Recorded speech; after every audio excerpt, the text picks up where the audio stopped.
ನಮಸ್ಕಾರ, ಶುಭ ಸಾಯಂಕಾಲ. ನಾವು ಕಳೆದ ಒಂದು ವರ್ಷದಿಂದ ವಿಷ್ಣು ಸಹಸ್ರನಾಮದ ಅರ್ಥ ಚಿಂತನೆಯನ್ನ ಮಾಡ್ತಾ ಇದ್ದೀವಿ. ಒಂದೊಂದು ನಾಮದ, ವಿಷ್ಣುವಿನ ನಾಮದ ಒಂದೊಂದು ನಾಮಕ್ಕೂ ಕೂಡ ಭಾಗವತದಲ್ಲಿ ಆ ಒಂದು ನಾಮಕ್ಕೆ ಯಾವ ಕತೆ ಇದೆ, ವಿಷ್ಣುವಿನ ಯಾವ ಕತೆ ಭಾಗವತದಲ್ಲಿ ಮೆನ್ಷನ್ ಆಗಿದೆ ಅನ್ನೋದನ್ನ ಸ್ವಲ್ಪ ಮಟ್ಟಿಗೆ ಅವಲೋಕನವನ್ನು ಮಾಡ್ತಾ ನಾವು ವಿಷ್ಣುವಿನ ಧ್ಯಾನವನ್ನ, ಸತ್ಸಂಗವನ್ನ ಕಳೆದ ಒಂದಿಷ್ಟು ವರ್ಷಗಳಿಂದ ಮಾಡ್ತಾ ಬಂದ್ವಿ. ಮುಂಚೆ ಭಗವದ್ಗೀತೆಯ ಒಂದು ತರಗತಿ ಆಯಿತು. ನಾನು ಮತ್ತೆ ಹೇಮಾ ಸುರೇಶ್ ಅನ್ನುವಂತಹ ಇಬ್ರು ಕೂಡ 18 ಅಧ್ಯಾಯದ ಭಗವದ್ಗೀತೆಯ ಅರ್ಥ ಚಿಂತನೆಯನ್ನ ಮಾಡಿ ಮುಗಿಸಿದ್ವಿ. ನಂತರದಲ್ಲಿ ವಿಷ್ಣು ಸಹಸ್ರನಾಮವನ್ನ ಕೈಗೆ ತಗೊಂಡ್ವಿ. ಕಾರಣ ಪ್ರಸಂಗ ಅನ್ನೋದು ನಿರಂತರವಾಗಿ ಆಗ್ತಾ ಇರ್ಬೇಕು. ಪ್ರತಿ ವಾರ ಒಂದಿಷ್ಟು ನಾವು ಭಗವಂತನಿಗೋಸ್ಕರ ಮೀಸಲಿಡಬೇಕು ಅನ್ನುವಂತಹ ದೃಷ್ಟಿಯಿಂದ ಈ ಶನಿವಾರ 4ರಿಂದ 5ವರೆ ಈ ಸತ್ಸಂಗ ನಡೀತಾ ಇರುತ್ತೆ. ಒಂದು ವಿನಂತಿ ಏನಂದ್ರೆ, ಸುಮಾರು ಜನ ಹೊಸಬ್ರು ಇದ್ದಾರೆ, ಅದಕ್ಕೋಸ್ಕರ ಇವತ್ತು ಸ್ವಲ್ಪ ಪೂರ್ವ ಪೀಠಿಕೆಯನ್ನು ಕೂಡ ಹೇಳ್ತಾ ಇದ್ದೀನಿ. ನಮ್ಮ ದಿನನಿತ್ಯದ 24 ಗಂಟೆಗಳಲ್ಲಿ ನಾವು ಸುಮಾರಷ್ಟು ಟೈಮು ಸಂಸಾರಕ್ಕೆ ಅಥವಾ ಬೇರೆ ಇನ್ಯಾವುದಕ್ಕೂ ನಾವು ಅದಕ್ಕೋಸ್ಕರ ಮೀಸಲಿಡ್ತೀವಿ. ಆದ್ರೆ ಪರಮಾತ್ಮನಿಗೋಸ್ಕರ ನಾವೇನಾದ್ರೂ ಸ್ವಲ್ಪ ಸಮಯವನ್ನ ಕೊಡಬೇಕು ಅಂತ ನಾವೇನೋ ಸಂಕಲ್ಪ ಮಾಡಿದ್ದೇ ಆಗಿದ್ರೆ ಅದು ಈ ಸಮಯವನ್ನ, ಈ 1.5 ಗಂಟೆ ಏನಿದೆ ಆ ಸಮಯವನ್ನ ದಯವಿಟ್ಟು ಮೀಸಲಿಡಿ ಪರಮಾತ್ಮನಿಗೋಸ್ಕರ. ಖಂಡಿತ ಏನು ಇವೆಲ್ಲ ಆಧ್ಯಾತ್ಮ ಚಿಂತನೆ ಇದೆ ಅಥವಾ ವಿಷ್ಣುವಿನ ಒಂದೊಂದು ನಾಮದ ಅರ್ಥ ಚಿಂತನೆ ಏನಿದೆ, ಅಥವಾ ಪೂಜ್ಯರಾದಂತಹ ಆಚಾರ್ಯ ಶಂಕರರು ತಮ್ಮ ಭಾಷ್ಯದಲ್ಲಿ ವಿಷ್ಣುವಿನ ಬಗ್ಗೆ ಏನೇನೆಲ್ಲ ಉಲ್ಲೇಖನವನ್ನು ಮಾಡಿದ್ದಾರೆ ಅದೆಲ್ಲವನ್ನು ಕೂಡ ಆಯ್ದು ನಿಮಗೆ ಉಣಬಡಿಸುವಂತಹ ಕಾರ್ಯವನ್ನ ನನಗೆ ಯಥಾಶಕ್ತಿ ಹೇಗಾಗುತ್ತೋ ಅಷ್ಟರ ಮಟ್ಟಿಗೆ ಮಾಡ್ಬೇಕು ಅನ್ನುವಂತ ಒಂದು ಸಂಕಲ್ಪದಿಂದ ಮಾಡ್ತಾ ಇದ್ವಿ. ಹಾಗೆ ಕೂಡ ಭಾಗವತ ಪುರಾಣದಲ್ಲಿ 18 ಪುರಾಣಗಳಲ್ಲಿ ಭಾಗವತ ಕೂಡ ದೊಡ್ಡ ಪುರಾಣ. ಆ ಪುರಾಣದಲ್ಲಿ ಬಹಳಷ್ಟು ಕಥೆಗಳು ನಮಗೆ ಸಿಗ್ತಾ ಹೋಗುತ್ತೆ. ನನಗೆ ಬಹಳ ದೊಡ್ಡ ಚಾಲೆಂಜ್ ಅಂತ ಏನಪ್ಪಾ ಅಂತಂದ್ರೆ, ಒಂದು ವಿಷ್ಣುವಿನ ನಾಮಕ್ಕೆ ಸೂಟ್ ಆಗುವಂತಹ, ಅಂದ್ರೆ ಅದನ್ನ ಆ ಒಂದು ನಾಮವನ್ನ ಎಕ್ಸ್ಪ್ಲೈನ್ ಮಾಡೋದಕ್ಕೆ ಬಹಳ ಸೂಟ್ ಆಗುವಂತಹ ಕಥೆಯನ್ನ ಭಾಗವತದಲ್ಲಿ ಹುಡುಕೋದೆ ನಂದು ಒಂದ್ ಸ್ವಲ್ಪ ಮಹತ್ಕರವಾದಂತಹ ಕಾರ್ಯ ಅಂತಾನೆ ಹೇಳ್ಬೋದು. ಆ ಕಾರ್ಯದಲ್ಲಿ ನೀವುಗಳು ನಮ್ಮ ಜೊತೆ ಇದ್ದೀರಾ ಅನ್ನೋ ಒಂದು ಹುಮ್ಮಸ್ಸಿನಿಂದ ಅಥವಾ ಉತ್ತೇಜನ ಅಥವಾ ಮೋಟಿವೇಶನ್ ಇಂದ ನನಗೆ ಇನ್ನೂ ಅದನ್ನ ಮಾಡೋಕೆ ಸಾಧ್ಯ ಆಗ್ತಿದೆ. ನಾನು ಕೂಡ ಎಕ್ಸೆಂಚರ್ ಅನ್ನುವಂತಹ ಒಂದು ದೊಡ್ಡ MNC ಕಂಪನಿನಲ್ಲಿ ಕಾರ್ಯವನ್ನು ಮಾಡಿಕೊಂಡು ನನ್ನ ಬಿಡುವಿನ ಸಮಯದಲ್ಲಿ ಈ ಒಂದು ಸತ್ಸಂಗವನ್ನ ಮಾಡ್ತಾ ಇದ್ದೀನಿ. ಬಹಳಷ್ಟು ಜನರು ಪ್ರಾಬ್ಲಿ ಲಾಸ್ಟ್ ವೀಕ್ ಅಲ್ಲಿ ಒಂದಿಷ್ಟು ಜನ ಹೊಸಬ್ರು ಸೇರ್ಕೊಂಡಿದ್ದಾರೆ ಗುಂಪಿಗೆ. ಅದಕ್ಕೋಸ್ಕರ ಒಂದು ಸಣ್ಣ ಪರಿಚಯವನ್ನು ಮಾಡ್ಕೊಳ್ಳೋಣ, ಗೀತಾಮೃತಂ ಅನ್ನುವಂತಹ ತಂಡ ಏನ್ ಮಾಡ್ತಾ ಇದೆ ಪರಿಚಯವನ್ನು ಮಾಡ್ಕೊಳ್ಳೋಣ ಅಂತ ನನ್ನ ಹೇಳಿದ್ದೆ. ಇದರ ಮಧ್ಯೆ ನಾವು ವಿಷ್ಣು ಸಹಸ್ರನಾಮ ಅಲ್ದಲ್ಲೇ ಕೂಡ ನಾವು ಬಹಳಷ್ಟು ಶ್ಲೋಕ ಅಥವಾ ಸಣ್ಣ ಪುಟ್ಟಂತಹ ಅಷ್ಟಕ್ರಮಗಳನ್ನ ಎಲ್ಲವೂ ಕೂಡ ನಾವು ಕಲಿಯುವಂತಹ ಕೂಡ ಮಾಡ್ತೀವಿ. ನಾವು ಆದಿತ್ಯ ಹೃದಯನ್ನ ಇದೇ ಒಂದು ಗೀತಾಮೃತದಲ್ಲಿ ಕಲ್ತ್ಕೊಂಡ್ವಿ, ಅದರ ಅರ್ಥ ಚಿಂತನೆ ಕೂಡ ಮಾಡ್ಕೊಂಡ್ವಿ. ಸೊ ಹಾಗೆ ಒಂದಿಷ್ಟು ಸತ್ಸಂಗಗಳು ನಡೀತಾನೆ ಇರುತ್ತೆ. ಸೊ ನೀವು ಏನಂತ ಅಂದ್ರೆ, ಈ ವಾರ ಈ ಒಂದು ಸತ್ಸಂಗಕ್ಕೆ ನಿರಂತರವಾಗಿ ಬಂದ್ರೆ ಅದು ಖಂಡಿತ ನಿಮ್ಗೂ ಕೂಡ ಅದರ ಒಂದು ಪ್ರಯೋಜನ ಸಿಕ್ಕ ಹಾಗಾಗತ್ತೆ, ನನಗೂ ಕೂಡ ಒಂದು ಉತ್ತೇಜನ ಆಗುತ್ತೆ. ನಾವು ಇವತ್ತಿನ ತರಗತಿನ ಮಹೇಶ್ವಾಸೋ ಮಹೀಭರ್ತ ಶ್ರೀನಿವಾಸ ಸತಾಂ ಗತಿ ಅನಿರುದ್ಧ ಸುರಾನಂದೋ ಗೋವಿಂದೋ ಗೋವಿದಾಂ ಪತಿ ಅನ್ನುವಂಥದ್ದು 20ನೇ ಶ್ಲೋಕ. ಸೊ ನಾವು ಮಹೀಭರ್ತ ಅನ್ನುವಂತಹ ಒಂದು ವಿಷ್ಣುವಿನ ನಾಮದ ಬಗ್ಗೆ ಒಂದು ಅರ್ಥ ಚಿಂತನೆಯನ್ನು ಮಾಡಿ ಅದಕ್ಕೆ ಪೂರಕವಾದಂತಹ ಕಥೆಯನ್ನು ಕೂಡ ತಿಳ್ಕೊಂಡಿದ್ವಿ. ಇನ್ನು ನಾವು ಕ್ಷಮಿಸಿ, ಯಾಕೋ ಸ್ವಲ್ಪ ಗಂಟಲು ಇದಾಗಿದೆ. ಶ್ರೀನಿವಾಸ ಅನ್ನುವಂತಹ ಒಂದು ವಿಷ್ಣುವಿನ ನಾಮದ ಬಗ್ಗೆ ನಾವು ಇವತ್ತು ಅರ್ಥ ಚಿಂತನೆಯನ್ನು ಮಾಡೋಣ. ಈ ತರಗತಿಯನ್ನ ಪ್ರಾರಂಭ ಮಾಡೋದಕ್ಕೆ ಮುಂಚೆ ಒಂದು ವಿನಂತಿ ಏನಂದ್ರೆ, ಇವತ್ತು 79 ಜನ ಇಲ್ಲಿ ಸೇರ್ಕೊಂಡಿದ್ದೀರಾ ಈ ಸತ್ಸಂಗದಲ್ಲಿ. ಈ 1 ಗಂಟೆಗಳ ಕಾಲ, ಇವತ್ತು 4:18 ಈಗ ಸಮಯ, 5:18 ಅಥವಾ 5:20ಕ್ಕೆ ಈ ತರಗತಿ ಮುಗಿಯುತ್ತೆ ಸಾಮಾನ್ಯವಾಗಿ. ಅಂದ್ರೆ 5:15 ತನಕ ಹೋಗುತ್ತೆ, ಬಟ್ ಆದ್ರೂ 5 ಗಂಟೆ ಒಂದ್ ಗಂಟೆ 1 ಅವರ್ 10 ನಿಮಿಷ ಅಂತಾನೆ ಭಾವಿಸಿ. ದಯವಿಟ್ಟು ಎಲ್ಲರೂ ಕೂಡ ನಿಮ್ಮೆಲ್ಲಾ ಕಾರ್ಯಗಳನ್ನ ಸ್ವಲ್ಪ ಮಟ್ಟಿಗೆ ಬದಿ ಇಟ್ಟು ಈ ಒಂದು ಅರ್ಥ ಚಿಂತನೆಯಲ್ಲಿ, ಈ ಒಂದು ಸತ್ಸಂಗದಲ್ಲಿ ಭಾಗಿಯಾಗಿ ಬಹಳ ರೋಚಕವಾದಂತಹ, ಕಂಡು ಕೇಳರಿಯದ ಬಹಳಷ್ಟು ಕಥೆಗಳ ಒಂದು ಕಲೆಕ್ಷನ್ಸ್ ನಾನು ನಿಮ್ಗೆಲ್ಲರಿಗೂ ಕೂಡ ತಂದಿರ್ತೀನಿ ಪ್ರತಿ ಸತಿ. ಎಲ್ಲರಿಗೂ ಕೂಡ ಸಾಮಾನ್ಯವಾಗಿ ರಾಮಾಯಣ ಗೊತ್ತಿರುತ್ತೆ, ಮಹಾಭಾರತ ಗೊತ್ತಿರುತ್ತೆ. ಆದ್ರೆ ನಮಗೆ ಏನು ತಿಳಿದಿದೆ ಅಥವಾ ನಾವೇನು ಬಾಹ್ಯವಾಗಿ ಕಲ್ತಿರ್ತೀವಿ, ನೋಡಿರ್ತೀವಿ, ಅಥವಾ ಚಲನಚಿತ್ರಗಳು ನೋಡಿರ್ತೀವಿ, ಸೀರಿಯಲ್ ನೋಡಿರ್ತೀವಿ, ಇವೆಲ್ಲವೂ ಕೂಡ ನನ್ನ ಪ್ರಕಾರ ಒಂದು 40 ಭಾಗ ಅಷ್ಟೇ. ಇನ್ನು 60 ಭಾಗದ ಉಪಕಥೆಗಳು ಅಥವಾ ಪ್ರಸಂಗಗಳು ಎಲ್ಲವೂ ಕೂಡ ನಮ್ಮ ಶಾಸ್ತ್ರದಲ್ಲಿ ಅಡಗಿ ಕೂತಿರುತ್ತೆ. ಅಂತಹ ಒಂದು ಉಪಕಥೆಗಳನ್ನ ಅಥವಾ ನೀತಿಯ ಕಥೆಗಳನ್ನ ಅಥವಾ ಪರಮಾತ್ಮನ ಒಂದು ವೈಭವವನ್ನ ಇನ್ನಿಷ್ಟು ಮಟ್ಟಿಗೆ ನಿಮ್ಮೆಲ್ಲರಿಗೂ ಕೂಡ ಪರಿಚಯ ಮಾಡ್ಬೇಕು ಅನ್ನೋದು ನನ್ನ ಒಂದು ಸಂಕಲ್ಪನೂ ಕೂಡ. ಅದಕ್ಕೋಸ್ಕರ ಈ ರೀತಿಯ ಒಂದು ಸತ್ಸಂಗದಲ್ಲಿ ಮಾತ್ರ ಅದು ಸಾಧ್ಯ ಆಗ್ತಾ ಹೋಗುತ್ತೆ. ಸೊ ಅದಕ್ಕೋಸ್ಕರ 1 ಗಂಟೆಗಳ ಕಾಲ ಇಷ್ಟೇ ವಾಲ್ಯೂಮ್, ಒಂದು 81 ಜನ ಈಗ ನಮ್ಗೆ ಕಾಣಿಸ್ತಾ ಇದ್ದೀರಾ. ಅಷ್ಟು ಜನರು ಕೂಡ 1 ಅವರ್ ನನಗೋಸ್ಕರ ಅಂತ ಅಲ್ಲ, ಪರಮಾತ್ಮನಿಗೋಸ್ಕರ ಈ ಒಂದು ಅವನ ಒಂದು ವೈಭವವನ್ನ, ಅವನ ಒಂದು ಕಥೆಯನ್ನ, ಅವನ ಒಂದು ನಾಮದ ಒಂದು ಅರ್ಥವನ್ನ ತಿಳ್ಕೊಳ್ಳೋದಕ್ಕೆ ನೀವೆಲ್ಲರೂ ಕೂಡ ಇರಬೇಕು ಕೊನೆ ತನಕ ಅಂತ. ಖಂಡಿತ ಈ ಕ್ಲಾಸ್ ರೆಕಾರ್ಡ್ ಆಗ್ತಾ ಇದೆ. ರೆಕಾರ್ಡಿಂಗ್ ಕೂಡ ಈ ತರಗತಿಯಲ್ಲಿ ಈ ಗುಂಪಲ್ಲೇ ನಾವು ಹಾಕ್ತೀವಿ. ಆದ್ರೆ ಯಾವುದೇ ಆಗಲಿ ಸಾಕ್ಷಾತ್ ಗುರುಮುಖೇನ, ನಾನು ಗುರು ಅಂತ ಹೇಳ್ಕೊಳ್ಳೋಷ್ಟು ದೊಡ್ಡ ಮನುಷ್ಯ ಅಲ್ಲ, ಬಟ್ ಆದ್ರೂ ಕೂಡ ಸಾಕ್ಷಾತ್ ಕಲಿಯೋ ಅಂತ ಇರತ್ತಲ್ಲ, ನೇರವಾಗಿ ಕಲಿಯುವಂತಹ ಒಂದು ಫಲ ಅಥವಾ ಒಂದು ಇದು ಅದು ಬಹಳ ಭಿನ್ನವಾಗಿರುತ್ತೆ.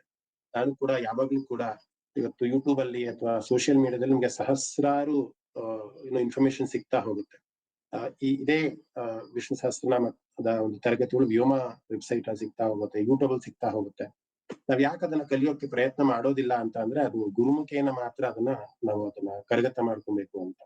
ವಿಷ್ಣು ಸಹಸ್ರನಾಮವನ್ನ ಕಲಿಬೇಕು ಅಂದ್ರೂ ಕೂಡ ಸ್ವಲ್ಪ ಜನ, ಅಂದ್ರೆ ಶಾಸ್ತ್ರ ಕೂಡ ಹೇಳುತ್ತೆ ದೀಕ್ಷೆನ ತಗೊಬೇಕು ಅಂತ. ಅದರ ಒಂದು ಗುರುಮುಖೇನ ಆ ದೀಕ್ಷೆ ಆಗ್ಬೇಕು, ನೀನು ಕಲಿಯೋದಕ್ಕೆ ತುಂಬಾ ಅರ್ಹನಾಗಿರ್ತೀಯ ಅಂತ. ಈ ಒಂದು ಕ್ಲಾಸಿನ ಅಂತ್ಯದಲ್ಲಿ ನೀವೆಲ್ಲ ಯಾರು ಕೊನೆ ತನಕ ಇರ್ತೀರಾ, ಖಂಡಿತ ಒಬ್ಬರು ಮಹಾನ್ ವಿದ್ವಾಂಸರಿಂದ ಅಥವಾ ಒಂದು ಒಳ್ಳೆಯ ಒಂದು ಶ್ರೇಷ್ಠವಾದಂತಹ ಒಂದು ಪದವಿನಲ್ಲಿ ಇರೋದ್ರಿಂದ ನಿಮ್ಮೆಲ್ಲರೂ ಕೂಡ ಆ ದೀಕ್ಷೆಯನ್ನ ಕೊಡಿಸುವಂತಹ ಒಂದು ವ್ಯವಸ್ಥೆಯನ್ನು ಕೂಡ ನಾನು ಸಂಕಲ್ಪ ಮಾಡಿದ್ದೀನಿ. ಮುಂದಿನ ತರಗತಿಗಳಲ್ಲಿ, ಪ್ರಾಬ್ಲಿ ಮುಂದಿನ ವಾರನೇ ಅನ್ಸುತ್ತೆ, ನಮ್ಮ ಚಿನ್ಮಯ ಮಿಷನ್ ಅಲ್ಲಿ ಇರುವಂತಹ ದೊಡ್ಡ ಸ್ವಾಮೀಜಿಯವರು ನಮ್ಮ ಒಂದು ಗೀತಾಮೃತಕ್ಕೆ ಬಂದು ಉಪನ್ಯಾಸವನ್ನ ನೀಡಲಿದ್ದಾರೆ.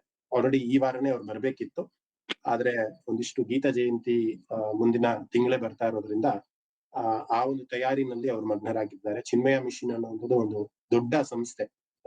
ಅಂತಹ ಒಬ್ರು ದೊಡ್ಡ ಸ್ವಾಮೀಜಿಗಳು, ಕೋಲಾರದಲ್ಲಿರುವಂತಹ ಒಂದು ಸ್ವಾಮೀಜಿಗಳು ಬಂದು ನಮ್ಮ ತಂಡಕ್ಕೆ ಒಂದು ಉಪನ್ಯಾಸವನ್ನ ಕೊಡ್ಬೇಕು ಅಂತ ಅವರು ಸಂಕಲ್ಪವನ್ನು ಮಾಡ್ಕೊಂಡಿದ್ದಾರೆ. ಮುಂದಿನ ವಾರ ಆ ಒಂದು ಕಾರ್ಯ ಕೂಡ ಆಗ್ತಾ ಇದೆ.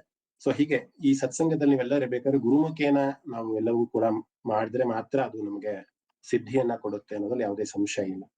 ಅದಕ್ಕೋಸ್ಕರ 1 ಗಂಟೆಗಳ ಕಾಲ ನಿಮ್ಮ ಒಂದು ಉಪಸ್ಥಿತಿ ಅನಿವಾರ್ಯ ಅಂತ ಹೇಳ್ತಾ, ಶ್ರೀನಿವಾಸ ಅನ್ನುವಂತಹ ಒಂದು ವಿಷ್ಣುವಿನ ನಾಮದ ಬಗ್ಗೆ ನಾವು ಇವತ್ತು ಅರ್ಥೈಸ್ಕೊಂಡು, ಶ್ರೀ ಅಂತ ಅಂದ್ರೆ ಲಕ್ಷ್ಮಿ ಅನ್ನುವಂತಹ ಅರ್ಥ ಬರುತ್ತೆ, ಲಕ್ಷ್ಮೀ ದೇವಿ ಅಂತ. ವಾಸಃ ಅಂದ್ರೆ ಸ್ಥಾನ ಅಥವಾ ಇರುವವಳು ಅಂತ ಅರ್ಥ ಬರುತ್ತೆ. ಸೊ ಇಲ್ಲಿ ಶ್ರೀನಿವಾಸ ಅಂದ್ರೆ ಲಕ್ಷ್ಮೀ ದೇವಿ ಯಾರಲ್ಲಿ ವಾಸಿಸ್ತಾಳೆ ಅವನಿಗೆ ಶ್ರೀನಿವಾಸ ಅಂತ ಕರೀತಾರೆ. ನಾವು ಸಾಮಾನ್ಯವಾಗಿ ತಿರುಪತಿಯ ವೆಂಕಟೇಶ್ವರನ ನಾವು ಶ್ರೀನಿವಾಸ ಅಂತ ಕರಿತೀವಿ. ಯಾರ್ಯಾರಿಗೆ ಅದರ ಅರ್ಥ ಗೊತ್ತಿಲ್ಲ, ಶ್ರೀ ಅಂತ ಅಂದ್ರೆ ಲಕ್ಷ್ಮಿ ಅನ್ನುವಂಥವಳು. ಲಕ್ಷ್ಮಿ ತನ್ನ ವಕ್ಷಸ್ಥಳದಲ್ಲಿ ಯಾವಾಗ ಲಕ್ಷ್ಮಿ ಉದ್ಭವ ಆದ್ಲು ಅಂತ ಅಂದ್ರೆ, ಈ ಅಮೃತಕ್ಕಾಗಿ ಏನು ಸಮುದ್ರ ಮಂಥನವನ್ನ ಮಾಡಿದ್ರು ಆಗ ಉದ್ಭವಿಸಿದವಳು, ಕ್ಷೀರಸಾಗರದಲ್ಲಿ ಉದ್ಭವಿಸಿದವಳು ಮಹಾಲಕ್ಷ್ಮಿ ಅಂತ.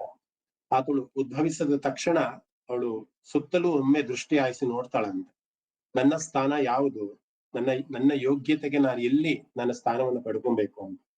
ಆಗ ಆ ವಿಷ್ಣುವಿನ ಒಂದು ವಕ್ಷಸ್ಥಳ ಬಹಳ ಪವಿತ್ರವಾದಂತಹ ವಕ್ಷಸ್ಥಳ, ಅಲ್ಲಿ ನನ್ನ ಸ್ಥಾನ ಇರ್ಬೇಕು ಅಂತ ಒಂದು ಸಂಕಲ್ಪವನ್ನು ಮಾಡಿ ವಿಷ್ಣುವಿನ ವಕ್ಷಸ್ಥಳದಲ್ಲಿ ಇವತ್ತು ನೀವು ಬಹಳಷ್ಟು ವಿಗ್ರಹಗಳನ್ನ ನೋಡ್ಬೋದು. ಲಕ್ಷ್ಮೀನಾರಾಯಣ ಅನ್ನುವಂಥ, ಲಕ್ಷ್ಮೀ ನರಸಿಂಹ ಅನ್ನುವಂಥ ವಿಗ್ರಹವನ್ನು ನೋಡ್ಬೋದು, ಶ್ರೀನಿವಾಸನ ವಿಗ್ರಹವನ್ನು ನೋಡ್ಬೋದು. ಸದಾ ವಕ್ಷಸ್ಥಳದಲ್ಲಿ ಲಕ್ಷ್ಮಿಯ ಒಂದು ಸ್ಥಾನ ಲಭ್ಯವಾಗಿರುತ್ತೆ ಲಕ್ಷ್ಮಿ. ಸೊ ಅಂತಹ ಒಂದು ಒಳ್ಳೆಯ ಸ್ಥಾನವನ್ನ ಲಕ್ಷ್ಮಿ ಪಡೆದುಕೊಂಡು ಶ್ರೀನಿವಾಸ ಅಂದ್ರೆ ಲಕ್ಷ್ಮಿ ಆ ಒಂದು ವಿಷ್ಣುವಿನ ವಕ್ಷಸ್ಥಳದಲ್ಲಿ ವಾಸ ಮಾಡುವವಳು, ಅದಕ್ಕೋಸ್ಕರ ಅವಳಿಗೆ ಶ್ರೀನಿವಾಸ ಅಂತ ಹೆಸರು ಬರುತ್ತೆ. ವಿಷ್ಣುವಿನ ನಾಮ ಶ್ರೀನಿವಾಸ ಅಂತ. ಶಂಕರ ಭಗವತ್ಪಾದರು ತಮ್ಮ ಒಂದು ವ್ಯಾಖ್ಯಾನದಲ್ಲಿ ಈ ರೀತಿ ಹೇಳ್ತಾರೆ, ಯಸ್ಯ ವಕ್ಷಸಿ ಅನಪಾಯಿನಿ ಶ್ರೀಹಿ ವಸತಿ ಸಹ ಶ್ರೀನಿವಾಸ ಅಂತ. ಅಂದ್ರೆ ಯಾರ ವಕ್ಷಸ್ಥಳದಲ್ಲಿ ನನಗೆ ಜಾಗ ಇದೆ ಅಂತ ಮಾತೆ ಲಕ್ಷ್ಮಿ ಸಂಕಲ್ಪವನ್ನು ಮಾಡಿದ್ಲೋ ಅಥವಾ ಎಲ್ಲಿ ವಾಸಿಸ್ತಾ ಇದ್ದಾಳೋ ಅಂಥವರಿಗೆ ಶ್ರೀನಿವಾಸ ಅಂತ ಕರೀತಾರೆ ಅಂತ. The one who chooses God Vishnu's chest as residence is called as Lakshmi ಅಥವಾ ಶ್ರೀ ಲಕ್ಷ್ಮಿ ಅಂತ ಇಂಗ್ಲಿಷ್ ನಲ್ಲೂ ಕೂಡ ಅದನ್ನ ನಾವು ಅರ್ಥೈಸ್ಕೊಬಹುದು. ಇದಕ್ಕೆ ಪೂರಕವಾಗಿ ನಾವೊಂದು ಕಥೆಯ ಮುಖಾಂತರ ಒಂದು ನಾಮವನ್ನ ನಾವು ಅರ್ಥೈಸ್ಕೊಂತೀವಿ.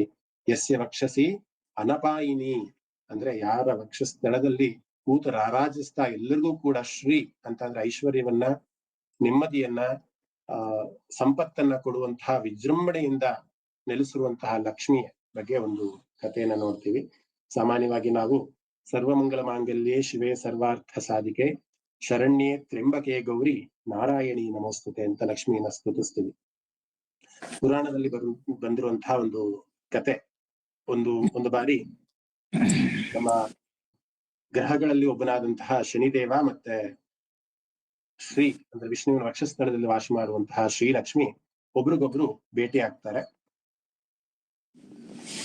ನಮ್ಮ ಶನಿದೇವರು ತಮ್ಮ ಕೈಗಳನ್ನ ಮುಗಿದು ಲಕ್ಷ್ಮಿಗೆ ನಮಸ್ಕಾರವನ್ನ ಮಾಡಿ, ಅಮ್ಮ ನಮಸ್ತೆ, ನಿನಗೆ ನಾನು ಶಿರಭಾಗಿ ನಮಸ್ಕಾರ ಮಾಡ್ತೀನಿ, ನೀನ್ ಎಲ್ಲೆಲ್ಲಿ ಇರ್ತೀಯೋ ಅಲ್ಲೆಲ್ಲವೂ ಕೂಡ ಸಂತೋಷ ಸಂಪತ್ತು ಬಹಳ ಯಥೇಚ್ಛವಾಗಿ ನಾನು ನೋಡ್ತಾ ಇರ್ತೀನಿ, ಸೊ ನಿನಗೊಂದು ನಮಸ್ಕಾರ ಅಂತ ಮೊದಲು ಮರ್ಯಾದೆ ಪೂರ್ವಕವಾಗಿ ಶನಿದೇವರು ಮಾತೆಗೆ ನಮಸ್ಕಾರವನ್ನು ಮಾಡ್ತಾರೆ.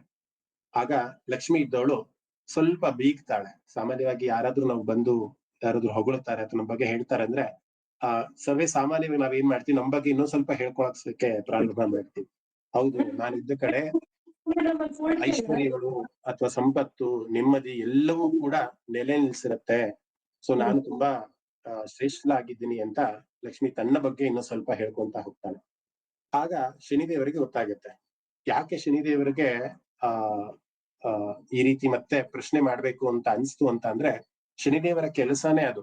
ಯಾರಲ್ಲಿ ಸ್ವಲ್ಪ ಮಟ್ಟಿಗೆ ಅಹಂಕಾರ ಅನ್ನೋದಿರುತ್ತೆ ಅಥವಾ ಯಾರಲ್ಲಿ ಈ ರೀತಿಯಾದ ಒಂದು ನೈತಿಕತೆಯನ್ನ ಬಿಟ್ಟು ಇನ್ನೊಂದ್ ಸ್ವಲ್ಪ ಅಹಂಕಾರದಿಂದ ವರ್ತನೆಯನ್ನ ಮಾಡ್ತಾರೆ, ಅವರ ಒಂದು ಅಹಂಕಾರವನ್ನ ಕಡಿಮೆ ಮಾಡ್ಬೇಕು ಅನ್ನೋದೇ ಶನಿದೇವರ ಕೆಲಸ ಆಗಿರುತ್ತೆ. ನಾವು ಸಾಮಾನ್ಯವಾಗಿ ಶನಿದೇವರನ್ನ ಸ್ವಲ್ಪ ಮಟ್ಟಿಗೆ ಬೈಕೊಂತೀವಿ. ಯಾಕೆಂದ್ರೆ ಅವರು ಬಂದು ಕಾಡೋಕೆ ಶುರು ಮಾಡಿದ್ರೆ ಅಥವಾ ಅವ್ರ ಒಂದು ವಕ್ರ ದೃಷ್ಟಿ ನಮ್ಮ ಮೇಲೆ ಬಿದ್ರೆ ನಮಗೆ ಬಹಳ ಕಷ್ಟಗಳು ಬರ್ತಾ ಹೋಗುತ್ತೆ.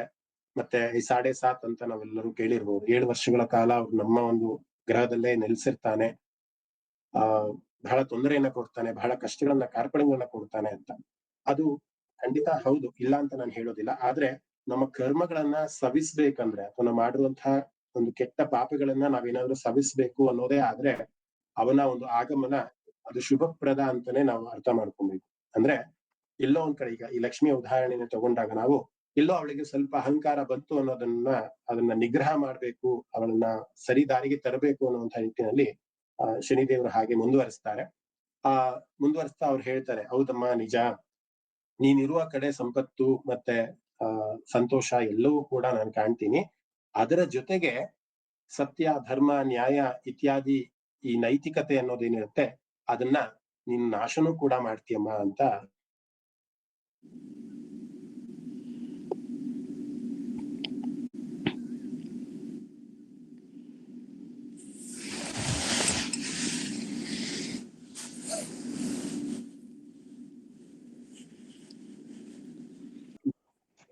ಕಲಿಸ್ತೀನಿ. ಆದ್ರೆ ನೀನ್ ಹಾಗಲ್ಲ, ಕೆಟ್ಟವರ ಜೊತೆಯೂ ಕೂಡ ವಿಡಿಯೋ ಬರ್ತಾ ಇಲ್ಲ ಮಹೋದಯ, ವಿಡಿಯೋ ಬರ್ತಾ ಇಲ್ಲ. ದಿನೇಶ್ ಅರ್ಧದಲ್ಲಿ ಕಟ್ ಆಯ್ತಾ ಏನೋ? ಈಗ ಇವಾಗ ಬಂತು. ಬಂತ ಕೇಳಿಸ್ತಾ ಇರ್ಲಿಲ್ಲ ಮಹೋದಯ. ಮಧ್ಯದಲ್ಲಿ ಸೊ ಆ ರೀತಿ ಒಂದು ವಿವಾದ ನಡೀತಾ ಹೋಗುತ್ತೆ. ನಾನು ಏನ್ ಹೇಳ್ತಾ ಇದ್ದೆ ಮಹೋದಯ ಅಂತಂದ್ರೆ, ಅದು ಸತ್ಯ ಧರ್ಮ ಸೊ ಒಂದು ಕಥೆಯ ಮುಖಾಂತರ ಈ ಒಂದು ಶ್ರೀನಿವಾಸ ಅನ್ನುವಂಥ ನಾಮವನ್ನ ನಾವು ಅರ್ಥೈಸ್ಕೊಂತಾ ಇದ್ವಿ. ಒಮ್ಮೆ ಪುರಾತನ ಅಂದ್ರೆ ಹಿಂದೆ ಏನಾಗಿತ್ತು ಅಂದ್ರೆ, ದೇವಿ ಲಕ್ಷ್ಮಿ ಶನಿದೇವರ ಒಂದು ಭೇಟಿಯನ್ನ ಮಾಡ್ತಾರೆ. ಅವ್ರು ಪರಸ್ಪರ ಮಾತುಕತೆ ಮಾಡ್ತಾ ಇರ್ಬೇಕಂದ್ರೆ ಶನಿದೇವರು ಅವ್ರ ಬಗ್ಗೆ ಹೇಳ್ಕೊಂತ ಹೋಗ್ತಾರೆ. ಸತ್ಯ, ಧರ್ಮ, ನ್ಯಾಯ ಇತ್ಯಾದಿ ಎಲ್ಲಾ ನೈತಿಕತೆಯನ್ನ ಪ್ರಪಂಚದಲ್ಲಿ ಕಾಪಾಡೋದಕ್ಕೋಸ್ಕರ ನಾನು ನನ್ನ ಒಂದು ಪ್ರವೇಶವನ್ನ ನಾನ್ ಮಾಡ್ತೀನಿ ಅಂತ ಶನಿದೇವರು ಅವರ ಬಗ್ಗೆ ಹೇಳ್ಕೊಂತ ಹೋಗ್ತಾರೆ. ಹಾಗೆ ಲಕ್ಷ್ಮಿಯ ಒಂದು ತೇಜೋವಧೆಯನ್ನು ಕೂಡ ಮಾಡ್ತಾರೆ. ತೇಜೋವಧೆ ಯಾಕೆ ಮಾಡ್ತಾರೆ ಅಂತ, ಹೇಗ್ ಮಾಡ್ತಾರೆ ಅಂತಂದ್ರೆ, ನೀನು ಅಧರ್ಮಿಗಳಲ್ಲೂ ಕೂಡ ನೀನ್ ನೆಲೆಸಿರ್ತೀಯ. ಸಾಮಾನ್ಯವಾಗಿ ರಾಜಕೀಯದರಾಗಿರ್ಬೋದು ಅಥವಾ ಬೇರೆ ಕೆಟ್ಟ ದೊಡ್ಡ ಸ್ಮಗ್ಲಿಂಗ್ ಅಂತ ನಾವೇನೆಲ್ಲ ಕರಿತೀವಿ, ಅಲ್ಲೂ ಕೂಡ ಲಕ್ಷ್ಮಿ ಇರ್ತಾಳಲ್ವಾ. ಸೊ ಹಾಗಾಗಿ ನೀನು ಕೆಟ್ಟವರು ಹಾಗೆ ಒಳ್ಳೆಯವರು ಎಲ್ಲರಲ್ಲೂ ಕೂಡ ನಿನ್ನ ಒಂದು ಮಾಯೆ ಇರುತ್ತೆ. ಅಂದ್ರೆ ದುಡ್ಡಿನ ಆಸೆಯಿಂದ ಎಲ್ಲರೂ ಕೂಡ ಮೂಢರಾಗ್ತಾರೆ, ಅಧರ್ಮ ಮಾಡ್ತಾ ಹೋಗ್ತಾರೆ ಅನ್ನೋದನ್ನ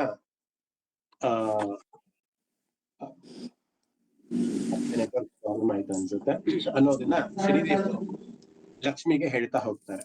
ಸೊ ಹೀಗೆ ವಾಗ್ವಾದ ನಡೀತಾನೆ ಇರುತ್ತೆ. ನಡೀತಾ ಮತ್ತೆ ಲಕ್ಷ್ಮಿಯು ಕೂಡ ಆರೋಪವನ್ನು ಮಾಡ್ತಾಳೆ, ಜನರು ನಿನ್ನ ಒಂದು ಇರುವಿಕೆಯನ್ನ ಸಹಿಸೋದಿಲ್ಲ. ಜನರು ನಿನ್ನ ಯಾವಾಗ ನೀನು ಹೋಗ್ತೀಯ, ಯಾವಾಗ ನೀನು ಗ್ರಹದಿಂದ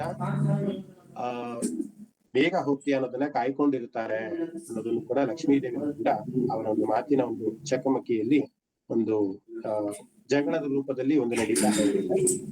ಈ ಎರಡು ಜಗಳವನ್ನ ನಿವಾರಣೆ ಮಾಡ್ಬೇಕು ಅಂತ ಅವರು ಬ್ರಹ್ಮ, ವಿಷ್ಣು, ಮಹೇಶ್ವರ 3 ಜನರ ಹತ್ರನೂ ಕೂಡ ಹೋಗ್ತಾರೆ. ಯಾರು ಶ್ರೇಷ್ಠ, ಲಕ್ಷ್ಮೀ ಶ್ರೇಷ್ಠಳೋ ಅಥವಾ ಶನಿದೇವರು ಶ್ರೇಷ್ಠನೋ ಅನ್ನುವಂತಹ ಒಂದು ವಿವಾದವನ್ನ ಬ್ರಹ್ಮ, ವಿಷ್ಣು, ಮಹೇಶ್ವರರ ಹತ್ರ ತೀರ್ಮಾನ ಮಾಡೋಣ ಅಂತ ಇಬ್ರು ಕೂಡ ಹೋಗ್ತಾರೆ.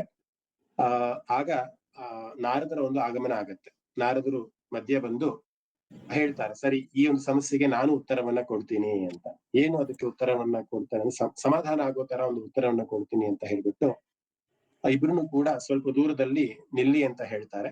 ನಿಲ್ಸ್ಬಿಟ್ಟು ನೀನು ಲಕ್ಷ್ಮಿನ ಮೊದ್ಲು ಕರೀತಾರೆ, ನೀನು ಬಾಮ್ಮ, ನೀನ್ ನಡ್ಕೊಂಡ್ ಬಾ, ಯಾವ ರೀತಿ ಕಾಣಿಸ್ತೀಯ ನೋಡೋಣ ಅಂತ. ಲಕ್ಷ್ಮಿ ನಡ್ಕೊಂಡು ಮುಂದೆ ಬ್ರಹ್ಮ, ವಿಷ್ಣು, ಮಹೇಶ್ವರ ಸಮೀಪಕ್ಕೆ ಬರ್ತಾಳೆ. ಮತ್ತೆ ಶನಿದೇವರು ಕೂಡ ಅವರನ್ನ ಅನುಸರಿಸಿ ಬರ್ತಾರೆ ಇಬ್ರು ಕೂಡ. ಸರಿ ನೀನು ತಿರ್ಕೊಂಡು ಮತ್ತೆ ವಾಪಸ್ ಹೋಗಮ್ಮ ಅಂತ ನಾರದರು ಮತ್ತೆ ಲಕ್ಷ್ಮಿಗೆ ಮತ್ತೆ ಶನಿದೇವರಿಗೆ ಹೇಳ್ತಾರಂತೆ. ಮತ್ತೆ ತಿರುಗಿ ಶನಿದೇವರು ಮತ್ತೆ ಲಕ್ಷ್ಮಿ ಹಿಂಬದಿಯನ್ನ ಅಂದ್ರೆ ತಮ್ಮ ಬೆನ್ನನ್ನ ತೋರಿಸ್ಕೊಂಡು ಹೋಗ್ತಾ ಇರ್ತಾರೆ. ಸಾಮಾನ್ಯವಾಗಿ ನೀವು ಶನಿ ಅಂತ ಅಂದ್ರೆ ಶನಿದೇವ ಅಂತ ನಾವೇನ್ ಕರಿತೀವಲ್ಲ, ಸಂಸ್ಕೃತದಲ್ಲಿ ಶನೈಹಿ ಅಂತ ಒಂದು ಪದ ಬರುತ್ತೆ. ಶನೈಹಿ ಅಂದ್ರೆ ಬಹಳ ಮಂದಗತಿ ಅಥವಾ ಬಹಳ ನಿಧಾನ ಅನ್ನುವಂತ ಒಂದು ಅರ್ಥ ಬರುತ್ತೆ. ಶನಿದೇವರಿಗೆ ಆ ಹೆಸರು ಯಾಕೆ ಬಂತು ಅಂದ್ರೆ, ಯಾರೇ ಅದೊಂದು ಶನಿದೇವರ ಪ್ರಭಾವದಿಂದ ಅಥವಾ ಶನಿದೇವರ ವಕ್ರ ದೃಷ್ಟಿಯಿಂದ ಒಂದು ಗ್ರಹಕ್ಕೆ ಅವನು ಪ್ರವೇಶ ಮಾಡಿದ್ರೆ ಅವನು ಬಹಳ ಮಂದಗತಿಯಲ್ಲಿ ಅಂದ್ರೆ ಬಹಳ ನಿಧಾನವಾಗಿ ಕಷ್ಟ ಕಾರ್ಪಣ್ಯಗಳನ್ನ ಕೊಟ್ಟು ಅಂದ್ರೆ ಬುದ್ಧಿಯನ್ನ ಕಲಿಸಿ ಕರ್ಮಗಳನ್ನ ನಾಶ ಮಾಡಿ ಬಹಳ ಮಂದಗತಿಯಲ್ಲಿ ಅವನು ಹೋಗ್ತಾನೆ. ಅದಕ್ಕೋಸ್ಕರ ಈ 7.5 ಅಂತ ಹೇಳೋದು 7 ವರ್ಷಗಳ ಕಾಲ ಬಹಳ ದೀರ್ಘವಾದಂತಹ ಕಾಲ ಅದು. ಸೊ ಹೋಗ್ಬೇಕಂದ್ರೆ ಶನಿದೇವರು ಬಹಳ ನಿಧಾನವಾಗಿ ಹೋಗ್ತಾರೆ. ಅದಕ್ಕೊಂದು ಕಾರಣನೂ ಕೂಡ ಇದೆ. ಸೂರ್ಯ ದೇವರು ಶನಿಗೆ ಒಂದು ಸರಿ ಕಾಲಲ್ಲಿ ಒದ್ದಿರ್ತಾರೆ.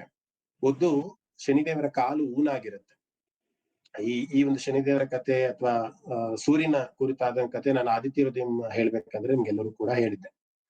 ಮರೀಚಿಯ ಮಗ ಕಶ್ಯಪ ಮತ್ತೆ ಅದಿತಿಯ ಮಗನಾಗಿ ಈ ಆದಿತ್ಯರು ಅಂತ ಜನಿಸ್ತಾರೆ. ಆ ಆದಿತ್ಯರಲ್ಲಿ ಒಬ್ರು ಸೂರ್ಯ ಅನ್ನುವಂಥವ್ರು. ಆ ಸೂರ್ಯನಿಗೆ ಯಮ, ಯಮುನೆ ಮತ್ತೆ ವೈವಸ್ವತಮನು ಅನ್ನುವಂತಹ 3 ಜನ ಮಕ್ಕಳು ಸಂನ್ಯಾದೇವಿಗೆ ಹುಟ್ಟುತ್ತಾರೆ. ಸಂನ್ಯಾದೇವಿ ಬಂದು ಸೂರ್ಯನ ಶಾಖವನ್ನ ತಡ್ಕೊಳಕ್ ಆಗೋದಿಲ್ಲ ಅಂತ ಅಂದ್ಬಿಟ್ಟು ತನ್ನ ನೆರಳಿಗೆ ಶಕ್ತಿಯನ್ನ ಕೊಟ್ಟು, ಛಾಯಾ ಅಂತ ಅಂದ್ರೆ ಸಂಸ್ಕೃತದಲ್ಲಿ ನೆರಳು ಅಂತ ಅರ್ಥ. ತನ್ನ ನೆರಳಿಗೆ ಒಂದು ಪ್ರತಿಬಿಂಬವನ್ನ ಕೊಟ್ಟು ಅಥವಾ ಶಕ್ತಿಯನ್ನ ಕೊಟ್ಟು ಅವಳು ಕಾಡಿಗೆ ಹೋಗಿ ಧ್ಯಾನಸ್ಥಳಾಗಿ ಕೂತ್ಕೊಂತಾಳೆ.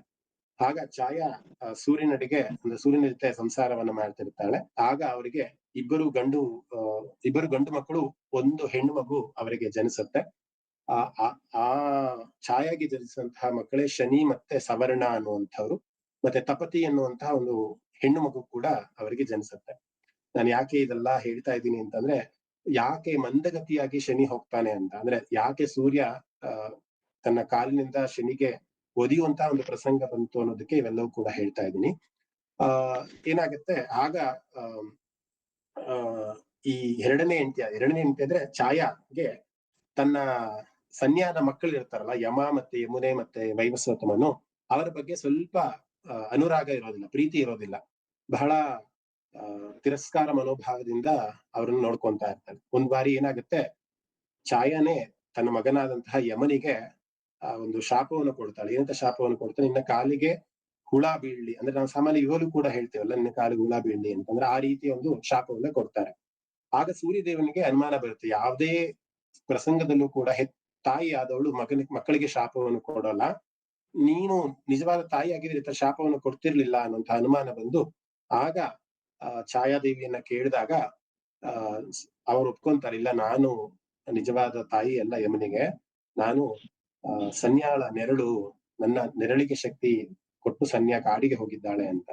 ಆಗ ಮತ್ತೆ ಸೂರ್ಯದೇವರು ಹೋಗ್ತಾರೆ ಕಾಡಿಗೆ, ಸನ್ಯಾನ ಕರ್ಕೊಂಡ್ ಬರ್ತಾರೆ. ನಂತರದಲ್ಲಿ ಒಂದಿಷ್ಟು ಜಗಳಗಳು ಕೂಡ ಆಗತ್ತೆ, ಸಾಂಸಾರಿಕವಾಗಿ ಆಗುವಂತಹ ಜಗಳಗಳು ತರನೇ ಅಲ್ಲೂ ಕೂಡ ಆಗಿದೆ ಅನ್ನೋದು ಬಹಳ ಆಶ್ಚರ್ಯ ಹುಟ್ಟಿಸುವಂತಹ ಸಂಗತಿನೇ. ಏನು ಅಂತ ಅಂದ್ರೆ, ಈ ಶನಿ ಏನು ಹುಟ್ಟತಾನಲ್ಲ ಛಾಯಾಗೆ, ಒಂದು ದಿವಸಕ್ಕೂ ಕೂಡ ಸೂರ್ಯನು ಶನಿಯನ್ನು ನೋಡೋದಕ್ಕೆ ಬರೋದೇ ಇಲ್ಲ ಅಂತ. ಸಾಮಾನ್ಯವಾಗಿ ತಂದೆ ಆದವನು ಮಕ್ಕಳು ಹುಟ್ಟಿದ ತಕ್ಷಣ ಹೋಗಿ ನೋಡ್ಬೇಕು, ಅವನ ತಬ್ಬಿ ಮುದ್ದಾಡ್ಬೇಕು ಅನ್ನುವಂತಹ ಒಂದು ಸಾಮಾನ್ಯವಾದಂತಹ ಒಂದು ಇದಿರತ್ತೆ.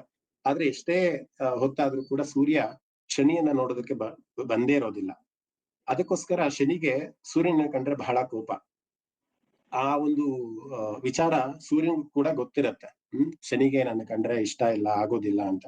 ಯಾಕೆ ಸೂರ್ಯ ಶನಿಯನ್ನ ನೋಡೋದಕ್ ಬಂದಿಲ್ಲ ಅನ್ನೋದು ಇವತ್ತಿಗೂ ಕೂಡ ಗೊತ್ತಿಲ್ಲದೆ ಇರುವಂತಹ ಪ್ರಶ್ನೆ, ಯಾಕೆ ತಂದೆ ಆದವನು ಮಗನ ನೋಡಕ್ ಬಂದಿಲ್ಲ ಅಂತ. ಸೊ ಸೂರ್ಯದೇವ ಏನ್ ಮಾಡ್ತಾನೆ, ಮೊದಲು ತನ್ನ ಸಾರಥಿಯಾದಂತಹ ಅರುಣನನ್ನ ಕಳಿಸ್ತಾನೆ. ಶನಿ ಹತ್ರ ಹೋಗಿ ಮೊದ್ಲು ವಿಚಾರಿಸ್ಕೊಂಡ, ಅದ್ರ ಹೇಳು, ನಾನ್ ಬರ್ತಾ ಇದ್ದೀನಿ ನೋಡೋದಕ್ಕೆ ಅಂತ ಹೇಳು ಅಂತ ಅರುಣನನ್ನ ಕಳಿಸ್ತಾನೆ. ಅರುಣ ಬಂದು ಶನಿಯನ್ನ ನೀನ್ ಭೇಟಿ ಆಗ್ಬೇಕು, ನೋಡ್ಬೇಕು ಅಂದಾಗ ಶನಿಯ ಒಂದು ವಕ್ರ ದೃಷ್ಟಿ, ಅಂದ್ರೆ ಅವನ ಕಣ್ಣಿನ ವಕ್ರ ದೃಷ್ಟಿ ಅವನ ಪಾದದ ಮೇಲೆ ಬೀಳುತ್ತೆ, ಅಂದ್ರೆ ಅರುಣನ ಒಂದು ಕಾಲಿನ ಮೇಲೆ ಬೀಳುತ್ತೆ.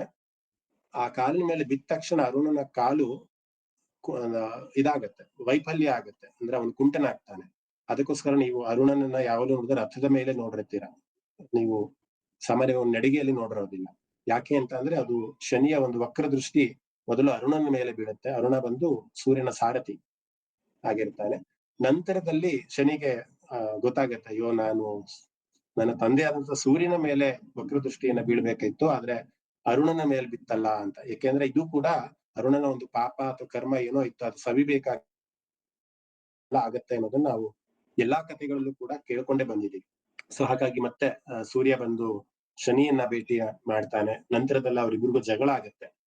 ಸ್ವಲ್ಪ ವಿವಾದಗಳು ವಿಕೋಪಕ್ಕೆ ಹೋಗಿ ಸೂರ್ಯದೇವ ತನ್ನ ಕಾಲಿನಿಂದ ಶನಿಯನ್ನ ಉರಿತಾನೆ. ಅವತ್ತಿನ ದಿನದಿಂದ ಶನಿ ದೇವರಿಗೆ ಒಂದು ಕಾಲು ಊನಾಗತ್ತೆ ಅಂದ್ರೆ ಸಾಮಾನ್ಯವಾಗಿ ಫ್ರಾಕ್ಚರ್ ಅಂತ ನಾವೇನ್ ಹೇಳ್ತೀವಲ್ಲ, ಆ ತರ ಆಗಿ ಶನಿದೇವರು ಮಂದಗತಿಯಲ್ಲಿ ಸಾಗಕ್ಕೆ ಶುರು ಮಾಡ್ತಾರೆ. ಯಾವಾಗಲೂ ಕೂಡ ಅವ್ರ ನಡೆ ಅಥವಾ ಅವರ ಒಂದು ಚಲನೆ ಬಹಳ ಮಂದಗತಿ ಆಗುತ್ತೆ. ಅದಕ್ಕೋಸ್ಕರ ಇವತ್ತಿಗೂ ಕೂಡ ಶನಿದೇವರು ನಮ್ಮ ಗ್ರಹಗಳಲ್ಲಿ ಪ್ರವೇಶ ಮಾಡಿದ್ರೆ ಅವ್ರು ಬಹಳ ಮಂದಗತಿಯನ್ನ ಸುಮಾರು ಹೊತ್ತು ನಮ್ಮ ಗ್ರಹದಲ್ಲಿ ಇದ್ದು ನಮ್ಮ ಕರ್ಮಗಳನ್ನ ನಾಶ ಮಾಡಿ, ಯಾರು ಕೂಡ ಶನಿದೇವರನ್ನ ಒಂದು ವಿಲನ್ ತರ ಯಾರು ನೋಡಕ್ ಹೋಗ್ಬಾರ್ದು. ನಿಜ ಹೇಳ್ಬೇಕಂದ್ರೆ ನಾವು ಯಾವುದೋ ರೀತಿ ಮಾಡಿರ್ತೀವಿ. ಈಗ ನಾವು ಅರುಣನ್ನೇ ತಗೊಂಡ್ರೆ ಅವನು ಯಾವುದೋ ಒಂದು ಇದರಲ್ಲಿ ಒಂದು ಪಾಪವನ್ನು ಮಾಡಿರ್ತಾನೆ. ಆ ಪಾಪವನ್ನ ಸವಿಬೇಕಾದಂತಹ ಒಂದು ಪರಿಸ್ಥಿತಿ ಈ ರೀತಿ ಸೃಷ್ಟಿ ಆಗಿದೆ ಅಷ್ಟೇ, ಅಂದ್ರೆ ಶನಿಯ ಒಂದು ವಕ್ರ ದೃಷ್ಟಿಯಿಂದ. ಹಾಗೆ ನಮ್ಮ ಜಾತಕದಲ್ಲೂ ಕೂಡ ನಮ್ಮ ಗ್ರಹದಲ್ಲೂ ಕೂಡ ನಾವೇನೋ ಒಂದು ಪಾಪವನ್ನ ಮಾಡಿರ್ತೀವಿ. ಆ ಪಾಪವನ್ನ ಸವಿಸೋದಕ್ಕೆ ಈ ರೀತಿ ಶನಿಯ ಒಂದು ಆಗಮನ ಆಗ್ತಾ ಹೋಗುತ್ತೆ. ಆದ್ರಿಂದ ನಮ್ಮ ಪಾಪಗಳು ನಾಶ ಆಗ್ತಾ ಹೋಗುತ್ತೆ, ನಮ್ಮ ಅಹಂಕಾರಗಳು ನಾಶ ಆಗ್ತಾ ಹೋಗುತ್ತೆ. ಸೊ ಅದಕ್ಕೋಸ್ಕರ ಶನಿದೇವರ ಒಂದು ಪ್ರಭಾವ ಅಥವಾ ಶನಿದೇವರ ಒಂದು ಆಗಮನ ನಮ್ಗೆ ಬೇಕು ಅನ್ನೋದಕ್ಕಿಂತ ಅದು ಅನಿವಾರ್ಯ ಅಂತ ನಾವು ಅರ್ಥೈಸ್ಕೊಬೇಕಾಗುತ್ತೆ. ಸೊ ಈ ನಾಮವನ್ನ ಹೇಳ್ತಾ ಇದೆ. ಶ್ರೀನಿವಾಸ ಅನ್ನುವಂತಹ ಒಂದು ನಾಮದ ಬಗ್ಗೆ ಹೇಳ್ತಾ, ಶ್ರೀ ಮಾತೆ ಲಕ್ಷ್ಮಿ, ಎಲ್ಲೆಲ್ಲಿ ಮಾತೆ ಲಕ್ಷ್ಮಿ ನೆಲೆಗೊಂಡಿರ್ತಾಳೆ ಅಲ್ಲೆಲ್ಲವೂ ಕೂಡ ಸಂಪತ್ತು ಅಥವಾ ಸಂತೋಷ, ನಗು ಸರ್ವೇ ಸಾಮಾನ್ಯವಾಗಿ ಇರುತ್ತೆ. ಅದಕ್ಕೋಸ್ಕರ ಅವಳು ವಿಷ್ಣುವಿನ ವಕ್ಷಸ್ಥಳವನ್ನ ಆಯ್ಕೆ ಮಾಡ್ಕೊಂಡಿದ್ದಾಳೆ. ಸೊ ಲಕ್ಷ್ಮಿನೂ ಶ್ರೇಷ್ಠ, ಅದರ ತಕ್ಕನಾಗಿ ನಮ್ಮ ಅಹಂಕಾರವನ್ನು ನಿಗ್ರಹ ಮಾಡುವಂತಹ ಶನಿದೇವರು ಕೂಡ ಶ್ರೇಷ್ಠ. ನೀಲಾಂಜನ ಸಮಾಭಾಸಂ ರವಿಪುತ್ರಂ ಯಮಾಗ್ರಜಂ ಛಾಯಾಮಾರ್ಥಾಂಡ ಸಂಭೂತಂ ತಂ ನಮಾಮಿ ಶನೈಶ್ಚರಂ ಅಂತ ನಾವು ಶನಿದೇವರನ್ನ ಪ್ರಾರ್ಥನೆ ಮಾಡ್ತೀವಿ. ರವಿಪುತ್ರರಾಗಿರುವಂತಹ ಯಮನ ಅಗ್ರಜ, ನಾನಾಗ್ಲೇ ಹೇಳ್ದೆ, ಆ ಯಮ ಅನ್ನುವಂಥವ್ನು ಅಣ್ಣನಾಗಿ, ಅಂದ್ರೆ ಸನ್ಯಾನ ಮಗ ಯಮ ಆಗಿರುತ್ತೆ. ಅದಕ್ಕೋಸ್ಕರ ಅವನಿಗೆ ಯಮಾಗ್ರಜಂ, ಯಮನ ಅಗ್ರಜ ಆಗಿರುವಂತಹ, ಯಮ ಅಂದ್ರೆ ಬೇರೆ ಯಾರು ಅಲ್ಲ, ಈ ನಮ್ಮ ಯಮಧರ್ಮರಾಯ ಇದನ್ನಲ್ಲ, ಅವನು ಕೂಡ ಸೂರ್ಯನ ಮಗನೇ ಆಗಿದ್ದಾನೆ. ಅವನ ಪೂಜನಾಗಿ ಶನಿದೇವ ಇರೋದ್ರಿಂದ ಛಾಯಾನ ಮಗನಾಗಿ ಛಾಯಾಮಾರ್ಥಾಂಡ ಸಂಭೂತಂ ತಂ ನಮಾಮಿ ಶನೈಶ್ಚರಂ ಅಂತ ಬಹಳ ಪ್ರಸಿದ್ಧವಾದಂತಹ ಶ್ಲೋಕ. ಸೊ ಯಾರು ಶನಿದೇವರ ಒಂದು ಧ್ಯಾನವನ್ನು ಮಾಡ್ತೀವಿ, ಅವನ ವಕ್ರದೃಷ್ಟಿ ಬಹಳ ಕಡಿಮೆ ಆಗುತ್ತೆ, ಅವನಲ್ಲಿ ನಾವು ಶರಣಾಗತಿ ಆದ್ರೆ, ಯಾರಿಗೇ ಆಗ್ಲಿ ನಾವು ಶರಣಾಗತಿ ಅನ್ನುವಂಥ ಮನೋಭಾವ ಇದ್ರೆ ಅವರ ವಿಕೋಪ ಸ್ವಲ್ಪ ಮಟ್ಟಿಗೆ ನಮ್ಗೆ ಕಡಿಮೆ ಆಗ್ತಾ ಹೋಗುತ್ತೆ. ಈ ಒಂದು ನಾಮ ಶ್ರೀನಿವಾಸ ಅನ್ನುವಂಥದ್ದು ಬಹಳ ಪ್ರಸಿದ್ಧವಾದಂತಹ ಒಂದು ನಾಮ. ಇನ್ನು ಮುಂದಿನ ನಾಮ ಹೋಗೋಣ. ನಮಸ್ತೆ ಮಹೋದಯ. ಅದು ನೀವು ಕತೆ ಹೇಳಿದ್ರಲ್ಲ ಲಕ್ಷ್ಮೀದು ಮತ್ತೆ ಇದು ಶನಿದೇವರದ್ದು, ಅವಾಗ ನಾರದ್ರು ಹೇಳ್ತಾರಲ್ಲ ಮಹೋದಯ, ಅದು ಲಕ್ಷ್ಮಿ ನೀನ್ ಬರ್ಬೇಕಾದ್ರೆ ಶ್ರೇಷ್ಠವಾಗಿರ್ತೀಯ, ಶನಿದೇವ್ರು ನೀನು ಹೋಗ್ಬೇಕಾದ್ರೆ ಶ್ರೇಷ್ಠ ಅಂತ ಹೇಳ್ತಾರಲ್ಲ, ಅದು ಹೇಳಿಲ್ಲ ನೀವು. ಅದೇ ಅವಾಗ ನೆಟ್ವರ್ಕ್ ಪ್ರಾಬ್ಲಮ್ ಆಯ್ತು ಅಂತ ಅದೇ ಹೇಳಿದ್ನಲ್ಲ, ನಾರದ್ರು ಹೇಳ್ತಾರೆ ಲಕ್ಷ್ಮಿಗೆ ಇಬ್ರಿಗೂ ಒಮ್ಮೆನೆ ನಡ್ಕೊಂಡ್ ಬನ್ನಿ, ಮತ್ತೆ ತಮ್ಮ ಬೆನ್ನನ್ನ ತೋರ್ಸ್ಕೊಂಡ್ ಮತ್ತೆ ಹಿಂತಿರುಗಿ ಹೋಗಿ ಅಂತ.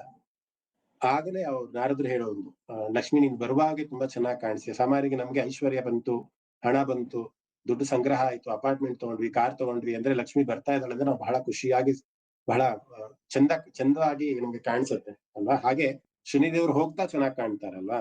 5-7 ವರ್ಷಗಳ ಕಾಲ ಎಲ್ಲಾ ಕಷ್ಟಗಳನ್ನ ಅನುಭವಿಸಿ ಮತ್ತೆ ಶನಿ ಇನ್ನೊಂದು ಗ್ರಹಕ್ಕೆ ಪ್ರವೇಶ ಮಾಡ್ತಾನೆ ನಮ್ಮ ಗ್ರಹವನ್ನ ಬಿಟ್ಟು ಅಂತ ಅಂದಾಗ ಅವ್ರು ಹೋಗ್ಬೇಕಂದ್ರೆ ನಾವು ಬಹಳ ನಿರಾಳವಾಗಿರ್ತೀವಿ. ಅಂದ್ರೆ ಹೇಗೆಂದ್ರೆ ಈಗ ಮಳೆ ಬಂದು ನಿಂತಾಗ ನಮ್ಗೆ ಅನ್ಸುತ್ತಲ್ಲ, ಒಂದು ಫೀಲ್ ಆಗುತ್ತಪ್ಪ, ಒಂದು ಸೌಂಡ್ ನಿಂತ್ಕೊಂತು ಅಥವಾ ಒಂದು ರಭಸ ನಿಂತ್ಕೊಂತು ಅಂತ. ಸೊ ಆ ರೀತಿ ಶನಿದೇವರು ಹೋಗ್ಬೇಕಂದ್ರೆ ಬಹಳ ಚೆನ್ನಾಗಿ ಒಂದು ಮನಸ್ಸಿಗೆ ನೆಮ್ಮದಿಯನ್ನ ಕೊಟ್ಟು ಹೋಗ್ತಾರೆ, ಪಾಠವನ್ನ ಕಲಿಸ್ಕೊ ಹೋಗ್ತಾರೆ ಅನ್ನುವಂಥದ್ದಷ್ಟೇ. ಹೋಗ್ಬೇಕಂದ್ರೆ ಶನಿದೇವರು ಬಹಳ ಚೆನ್ನಾಗಿ ಕಾಣ್ತಾರೆ, ಲಕ್ಷ್ಮಿ ಬರ್ಬೇಕಂದ್ರೆ ನಮ್ಗೆ ತುಂಬಾ ಚೆನ್ನಾಗಿ ಕಾಣ್ತಾರೆ. ಆದ್ರೆ ಈಗಿನ ಒಂದು ಪರಿಸ್ಥಿತಿ ಏನಾಗಿದೆ ಅಂದ್ರೆ, ಲಕ್ಷ್ಮಿ ಇದ್ದಾಗ್ಲೂ ಇಲ್ದೇ ಇದ್ದಾಗ್ಲೂ ಕೂಡ ನಮ್ಮ ಸ್ವಭಾವ ಒಂದೇ ತರ ಆಗ್ಬಿಟ್ಟಿದೆ. ಅದು ಕಲಿಯುಗದ ಒಂದು ಪ್ರಭಾವ ಅಂತಾನೆ ನಾವು ಅರ್ಥೈಸ್ಕೊಬಹುದು. ಮುಂದಿನ ನಾಮಕ್ಕೆ ಹೋಗೋಣ. ಅದೇ ಅಷ್ಟೇ ಅಲ್ವಾ ನಿಮ್ಮ ಪ್ರಶ್ನೆ ಇದ್ದಿದ್ದು? ಹೌದು ಮಹೋದಯ, ಅಷ್ಟೇ. ಮಹೋದಯ, ಛಾಯಾದೇವಿಗೆ ಶನಿ ತಪತಿ, ಆಮೇಲೆ ಇನ್ಯಾರು ಮಹೋದಯ ಮಕ್ಕಳು ಹೆಸರ? ಛಾಯಾದೇವಿಗೆ ಇಬ್ರು ಗಂಡು ಮಕ್ಕಳು, ಅದರಲ್ಲಿ ಶನಿ ಅನ್ನೋರೊಬ್ರು, ಸವರ್ಣ ಅನ್ನುವಂಥ ಇನ್ನೊಬ್ಬ ಗಂಡು ಮಗ, ತಪತಿ ಸವರ್ಣ ಮತ್ತೆ ಶನಿ ಬಂದು ಛಾಯಾದೇವಿಯ ಮಕ್ಕಳು. ಹಾಗೆ ತಪತಿ ಅನ್ನೋಳು ಕೂಡ ಛಾಯಾದೇವಿಯ ಮಗಳು. ಸನ್ಯಾಗೆ ಯಮ, ಯಮುನೆ ಮತ್ತೆ ವೈವಸ್ವತಂ ಅನ್ನುವಂಥ 3 ಜನ ಮಕ್ಕಳು.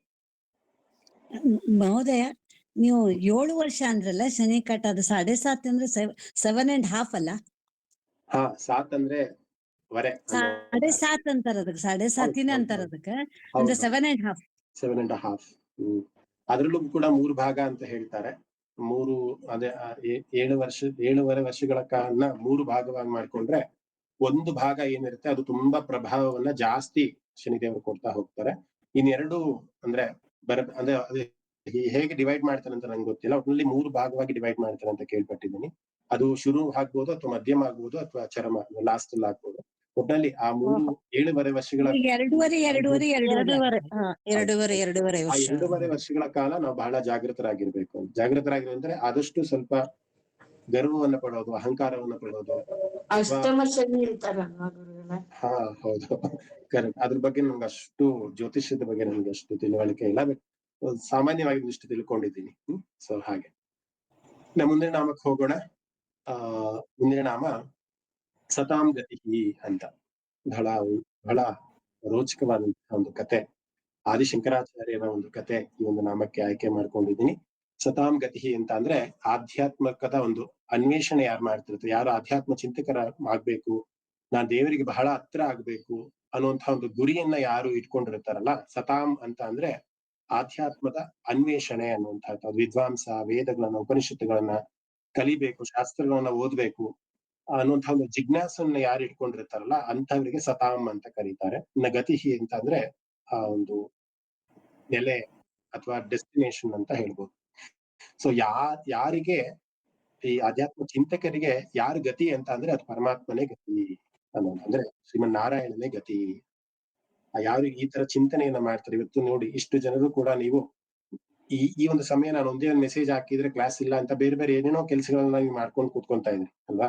ಇವತ್ತು ಈ ಸತ್ಸಂಗ ಇದೆ ಅಂತ ಅಂದಾಗ ನೀವೊಂದು ಜಿಜ್ಞಾಸೆ ಏನೋ ಕಲಿಬೇಕು, ಏನೋ ವಿಷ್ಣುವಿನ ನಾಮದ ಬಗ್ಗೆ ಗೊತ್ತಾಗತ್ತೆ, ವಿಷ್ಣುವಿನ ಕಥೆ ಬಗ್ಗೆ ನಾವು ತಿಳ್ಕೊಂತೀವಿ ಅನ್ನೋ ಒಂದು ಇಂಟ್ರೆಸ್ಟ್ ಇಟ್ಕೊಂಡು ಸತ್ಸಂಗದಲ್ಲಿ ಭಾಗ್ಯ ಇದ್ರಲ್ಲಿ ನೀವು ಕೂಡ ಸತಾಮ್ ಅಂತ ಅಂದ್ರೆ ಒಂದು ಆಧ್ಯಾತ್ಮಕದ ದಾರಿಯಲ್ಲಿ ಹೋಗ್ತಾ ಇರೋರು ಅಂತ, ಅಥವಾ ಆಧ್ಯಾತ್ಮಿಕ ದಾರಿಯಲ್ಲಿ ಅನ್ವೇಷಣೆಯನ್ನ ಮಾಡ್ತಾ ಇರೋರು, ಅಥವಾ ವಿದ್ಯೆಯನ್ನ ಕಲಿಬೇಕು, ಜ್ಞಾನವನ್ನ ಸಂಪಾದನೆ ಮಾಡ್ಬೇಕು ಅನ್ನೋ ನಿಟ್ಟಿನಲ್ಲಿ ಇರುವಂತಹ ಸಜ್ಜನರಿಗೆ ಸತಾಮ್ ಅಂತ ಕರೀತಾರೆ. ಸೊ ಸತಾಮ್ ಗತಿ ಅಂತ ಅಂದ್ರೆ ಆಧ್ಯಾತ್ಮಿಕ ಅನ್ವೇಷಣೆಯಲ್ಲಿ ಅಂತಿಮ ಗುರಿ ಏನಾಗಿರುತ್ತೆ ಅವ್ರದ್ದು ಅಂತ ಅಂದ್ರೆ ಪರಮಾತ್ಮನನ್ನ ಪಡ್ಕೊಳ್ಳೋದಾಗಿರುತ್ತೆ.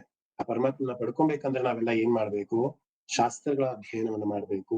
ಸಾಮಾನ್ಯವಾಗಿ ನಮ್ಗೆ ಈ ವೇದಗಳ ಅಧ್ಯಯನ ಅಥವಾ ಸಂಸ್ಕೃತದ ಒಂದು ತೀರಾ ಆಳವಾದ ಅಧ್ಯಯನ ನಮ್ಗೆ ಮಾಡಕ್ ಆಗಿಲ್ಲ ಅಂದ್ರೂ ಪರವಾಗಿಲ್ಲ, ಒಂದು ಶರಣಾಗತಿ ಮನೋಭಾವದಿಂದ ಸಣ್ಣ ಸಣ್ಣ ನಿಮ್ಮ ಯಥಾಶಕ್ತಿ ನಮ್ಗೆ ಎಷ್ಟು ಅಧ್ಯಯನ ಮಾಡಕ್ಕಾಗುತ್ತೋ ಅಷ್ಟರ ಮಟ್ಟಿಗೆ ನಾವು ಅಧ್ಯಯನವನ್ನು ಮಾಡ್ತಾ ಹೋದ್ರೂ ಕೂಡ ಪರಮಾತ್ಮ ತೃಪ್ತನಾಗ್ತಾನೆ, ನಮಗೆ ಮುಕ್ತಿಯನ್ನ ದಯಪಾಲಿಸ್ತಾನೆ. ಶಂಕರ ಭಗವತ್ಪಾದರು ಏನ್ ಹೇಳ್ತಾರೆ ಅಂತ ಅಂದ್ರೆ ಸತಾಂ ವೈದಿಕಾನಾಂ ಸಾಧೂನಾಂ ಪುರುಷಾರ್ಥ ಸಾಧನಾ ಹೇತು ಅಂತ ಶಂಕರರು ಹೇಳ್ತಾರೆ. ಅಂದ್ರೆ ಯಾರು ಈ ಪುರುಷಾರ್ಥ ಅಂತ ನಾವೇನ್ ಕರಿತೀವಲ್ಲ, ಧರ್ಮದಿಂದ ಇರೋದು, ಧರ್ಮ ಅರ್ಥ ಕಾಮ ಮೋಕ್ಷ, ಇದಕ್ಕೆ ಪುರುಷಾರ್ಥಗಳು ಅಂತ ಕರೀತಾರೆ. ಯಾರು ಧರ್ಮದಿಂದ ಕೆಲಸವನ್ನ ಮಾಡ್ತಾರೆ, ಯಾರು ಧರ್ಮದಿಂದ ಹಣವನ್ನ ಸಂಪಾದನೆ ಮಾಡ್ತಾನೆ, ಅರ್ಥ ಅಂತ ಅಂದ್ರೆ ದುಡ್ಡು ಅನ್ನುವಂತ ಅರ್ಥನೂ ಕೂಡ ಬರುತ್ತೆ. ಧರ್ಮ ಅರ್ಥ ಕಾಮ ಮೋಕ್ಷ. ಕಾಮ ಅಂತ ಅಂದ್ರೆ ನನಗೆ ಎಷ್ಟು ಬೇಕೋ ಅಷ್ಟರಲ್ಲೇ ನಾನು ಜೀವನ ಮಾಡ್ತೀನಿ, ಈ ಈ ಈ ನನ್ನ ಜನರೇಷನ್ಗೆ, ನನ್ನ ಮಕ್ಕಳಿಗೆ ಎಷ್ಟು ಬೇಕೋ ಅಷ್ಟು ಮಾತ್ರ ನಾನು ಆಸ್ತಿಯನ್ನ ಮಾಡ್ತೀನಿ. ಮಕ್ಕಳು ಮೊಮ್ಮಕ್ಕಳು ಮರಿಮಕ್ಕಳು ಅವ್ರಿಗೆಲ್ಲ ಆಸ್ತಿಯನ್ನ ಮಾಡಿ ಇವೆಲ್ಲ ರೆಡಿ ಮಾಡಿ ಇಟ್ಟು ಹೋಗ್ತಾರೆ ಎಷ್ಟೋ ಜನ. ಅಂದ್ರೆ ಆ ರೀತಿಯಾಗಿ ಸಂಪಾದನೆ ಮಾಡುವಂತಹ ಕಾಮನೆಗಳಿರುವಂತಹ ಅಥವಾ ದುರಾಸೆಯ ಒಂದು ಪ್ರವೃತ್ತಿ ಇರುತ್ತಲ್ಲ, ಅಂಥದ್ದು ಪುರುಷಾರ್ಥದಲ್ಲಿ ಬರೋದಿಲ್ಲ. ಅಂದ್ರೆ ಕಾಮ ಪ್ರವೃತ್ತರಾಗಿರ್ತಾರೆ ಅಂತ. ಸೊ ಧರ್ಮ ಅರ್ಥ ಕಾಮ ಮೋಕ್ಷ, ಮೋಕ್ಷಕ್ಕೋಸ್ಕರನೇ ನಾವು ಜೀವನವನ್ನು ಮಾಡ್ಬೇಕು ಅಂತ ಅಂದ್ರೆ ನಮ್ಮ ಗುರಿ ಏನಾಗಿರ್ಬೇಕು ಅಂದ್ರೆ ನಾವು ಅಲ್ಟಿಮೇಟ್ ಡೆಸ್ಟಿನೇಷನ್ ನಮ್ದು ಮುಕ್ತಿಗೆ ಪಡ್ಕೊಳ್ಳುವಂತಹ ಒಂದು ಡೆಸ್ಟಿನೇಷನ್ ನಾವು ಪ್ರತಿದಿನ ಪ್ರಯತ್ನವನ್ನ ಮಾಡ್ತಿರ್ಬೇಕು ಅಂತ. ಸೊ ಆ ರೀತಿಯ ಪ್ರಯತ್ನವನ್ನು ಯಾರು ಮಾಡ್ತಿರ್ತಾರೆ, ಧರ್ಮ ಅರ್ಥ ಕಾಮ ಮೋಕ್ಷಗಳ ಒಂದು ನಿಟ್ಟಿನಲ್ಲಿ ಯಾರು ಜೀವನವನ್ನು ಮಾಡ್ತಿರ್ತಾರೆ ಅಂತವರಿಗೆ ಸತಾಂ ಗತಿ ಅಂತ ಕರೀತಾರೆ. ಅಂದ್ರೆ ಎಲ್ಲಾ ಆಧ್ಯಾತ್ಮಿಕ ಅನ್ವೇಷಣೆಗಳ ಒಂದು ಅಂತಿಮ ಗುರಿನ ಹೊಂದಿರುವಂತವನು. ಸತಾಂ ವೈದಿಕಾನಾಂ ಸಾಧೂನಾಂ ಪುರುಷಾರ್ಥ ಸಾಧನ ಹೇತು ಅಂದ್ರೆ ವಿದ್ವಾಂಸರ ಜೀವನದ ಒಂದು ಅಂತಿಮ ಗುರಿ ಏನಾಗಿರುತ್ತೆ ಅಂತ ಅಂದ್ರೆ ನಾನು ಪರಮಾತ್ಮನನ್ನ ಹೋಗಿ ತಲುಪಬೇಕು, ಅವನಲ್ಲಿ ಹೋಗಿ ಲೀನನಾಗ್ಬೇಕು ಅನ್ನೋದು ಮಾತ್ರ ಅವ್ರಿಗೆ ಗುರಿಯಾಗಿರುತ್ತೆ. ಸೊ ಅಂತಹ ಒಂದು ಗುರಿಯನ್ನ ನಾವು ಇಟ್ಕೊಂಡಿದ್ದೆ ಆದಲ್ಲಿ ನಮ್ಮ ಸ್ವಭಾವ ಹೇಗಿರ್ಬೇಕು ಅನ್ನೋದನ್ನ ಒಂದು ಕಥೆಯ ಮುಖಾಂತರ ನಾವು ಅದನ್ನ ತಿಳ್ಕೊಳ್ತಾ ಹೋಗೋಣ.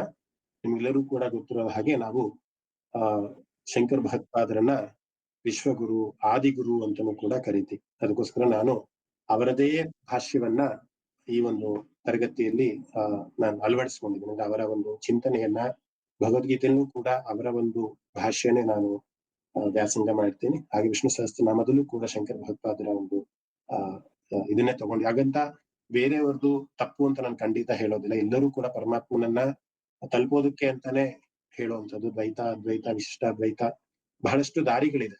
ಇಲ್ಲಿಂದ ಡೆಲ್ಲಿಗೆ ಹೋಗ್ಬೇಕು ಅಂತ ಅಂದ್ರೆ ನಾನು ಟ್ರೈನ್ ಆದ್ರೂ ತಗೊಬಹುದು, ಫ್ಲೈಟ್ ಆದ್ರೂ ತಗೋಬಹುದು, ಬಸ್ಸಲ್ಲಾದ್ರೂ ಹೋಗ್ಬೋದು.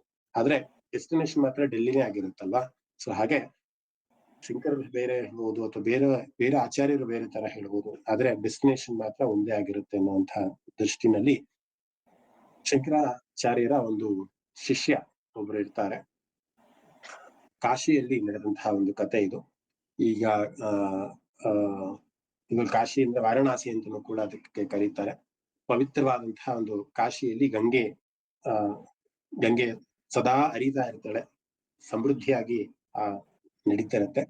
ಒಂದು ದಿನ ಶಂಕರಾಚಾರ್ಯರನ್ನ ಭೇಟಿ ಮಾಡ್ಬೇಕು ಅನ್ನುವಂತಹ ಒಂದು ನಿಟ್ಟಿನಲ್ಲಿ ಬಹಳ ತವಕದಿಂದ, ಬಹಳ ಒಂದು ಹುಮ್ಮಸ್ಸಿನಿಂದ ಪ್ರತಿದಿನ ಅವರ ಒಂದು ಧ್ಯಾನವನ್ನ ಮಾಡ್ಕೊಂಡೇ ಬರುವಂತಹ ಒಂದು ಶಿಷ್ಯ ಹಿಮದಿಂದ ಕಾಯ್ಕೊಂಡಿರ್ತಾನೆ.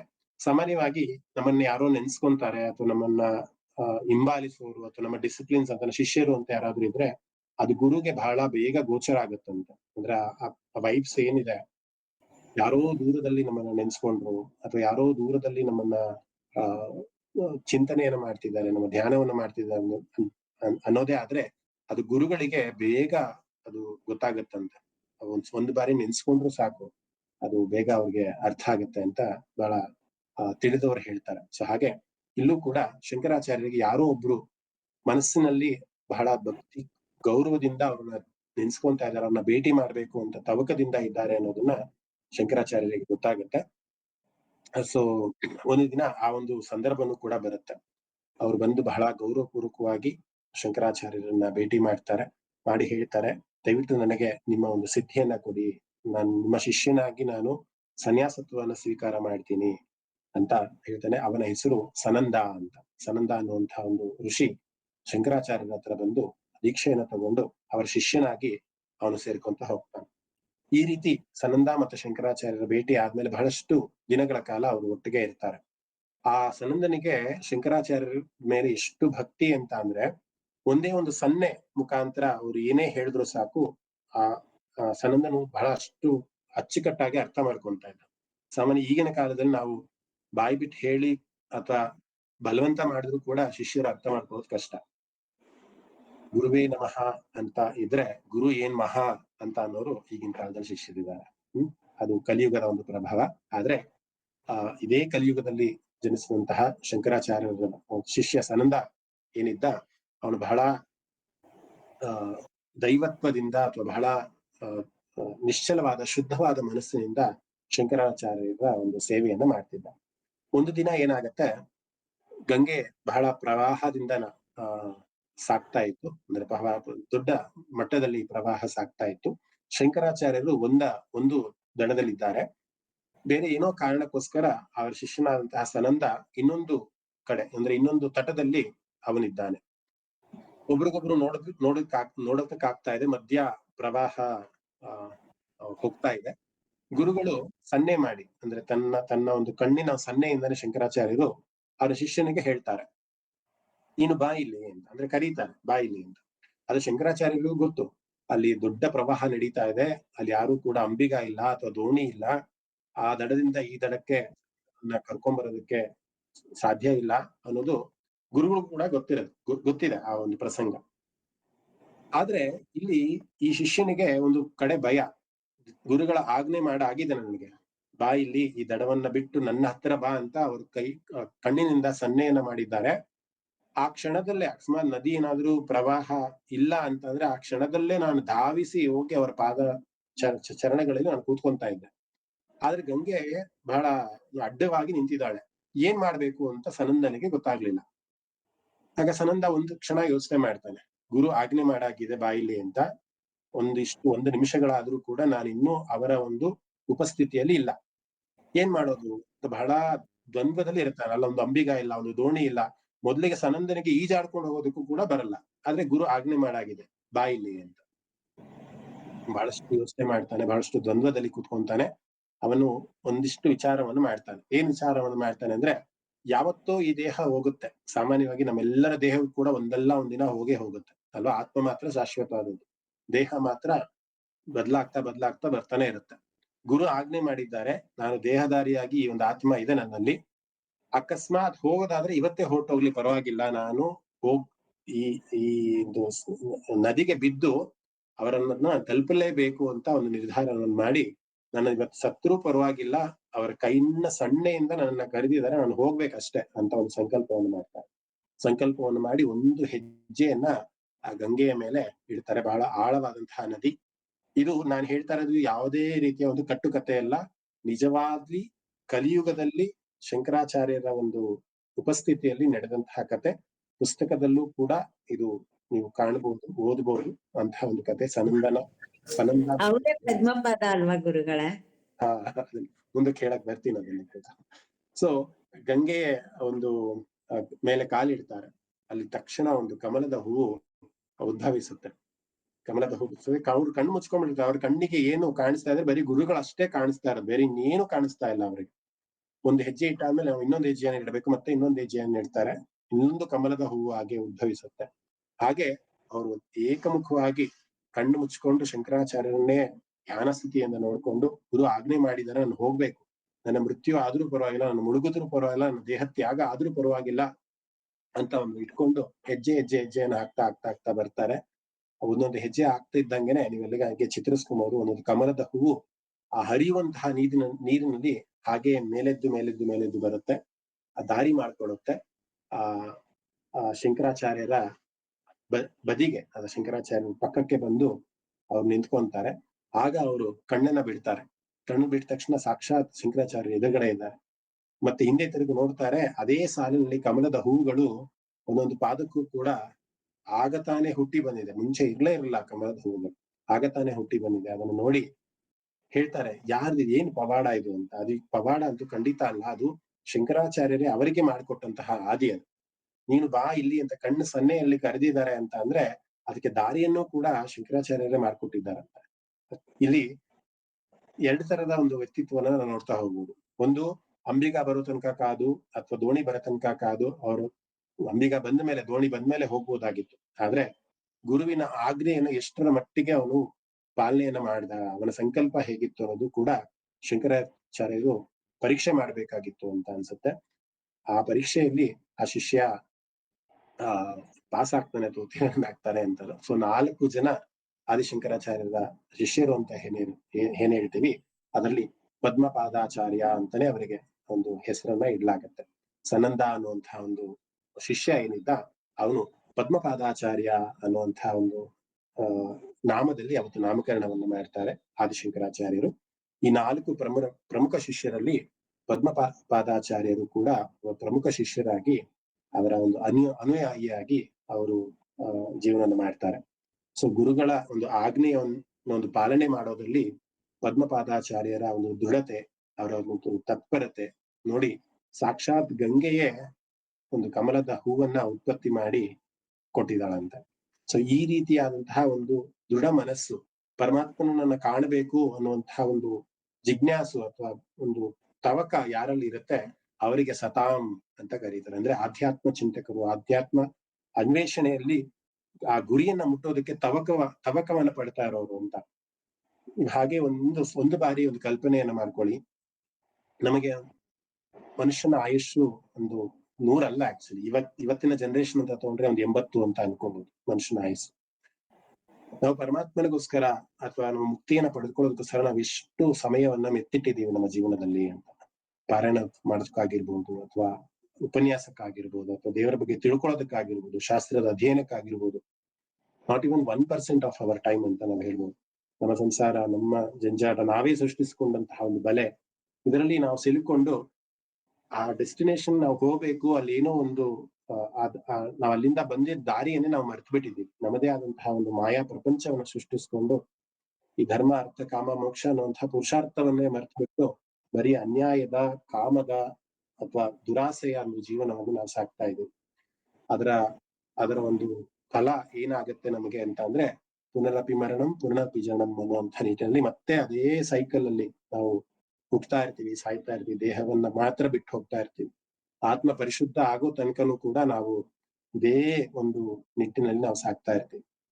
ಯಾರಿಗೆ ಪದ್ಮಪಾದಾಚಾರ್ಯರ ಒಂದು ಗುಣ, ಅದರ 1% ಅಷ್ಟು ಗುಣ, ಗುರುಗಳ ಆಜ್ಞೆಯನ್ನ ನಾನು ಮೀರಬಾರ್ದು, ದೇವರ ಆಜ್ಞೆಯನ್ನು ಎಷ್ಟೋ ಸತಿ ಇವತ್ತು ನೋಡಿ ನಾವು ಸುಮ್ಮನೆ ಸಣ್ಣ ಇದಕ್ಕೆ ದೇವರ ಮೇಲೆ ಆಣೆಯನ್ನ ಇಡ್ತೀವಿ.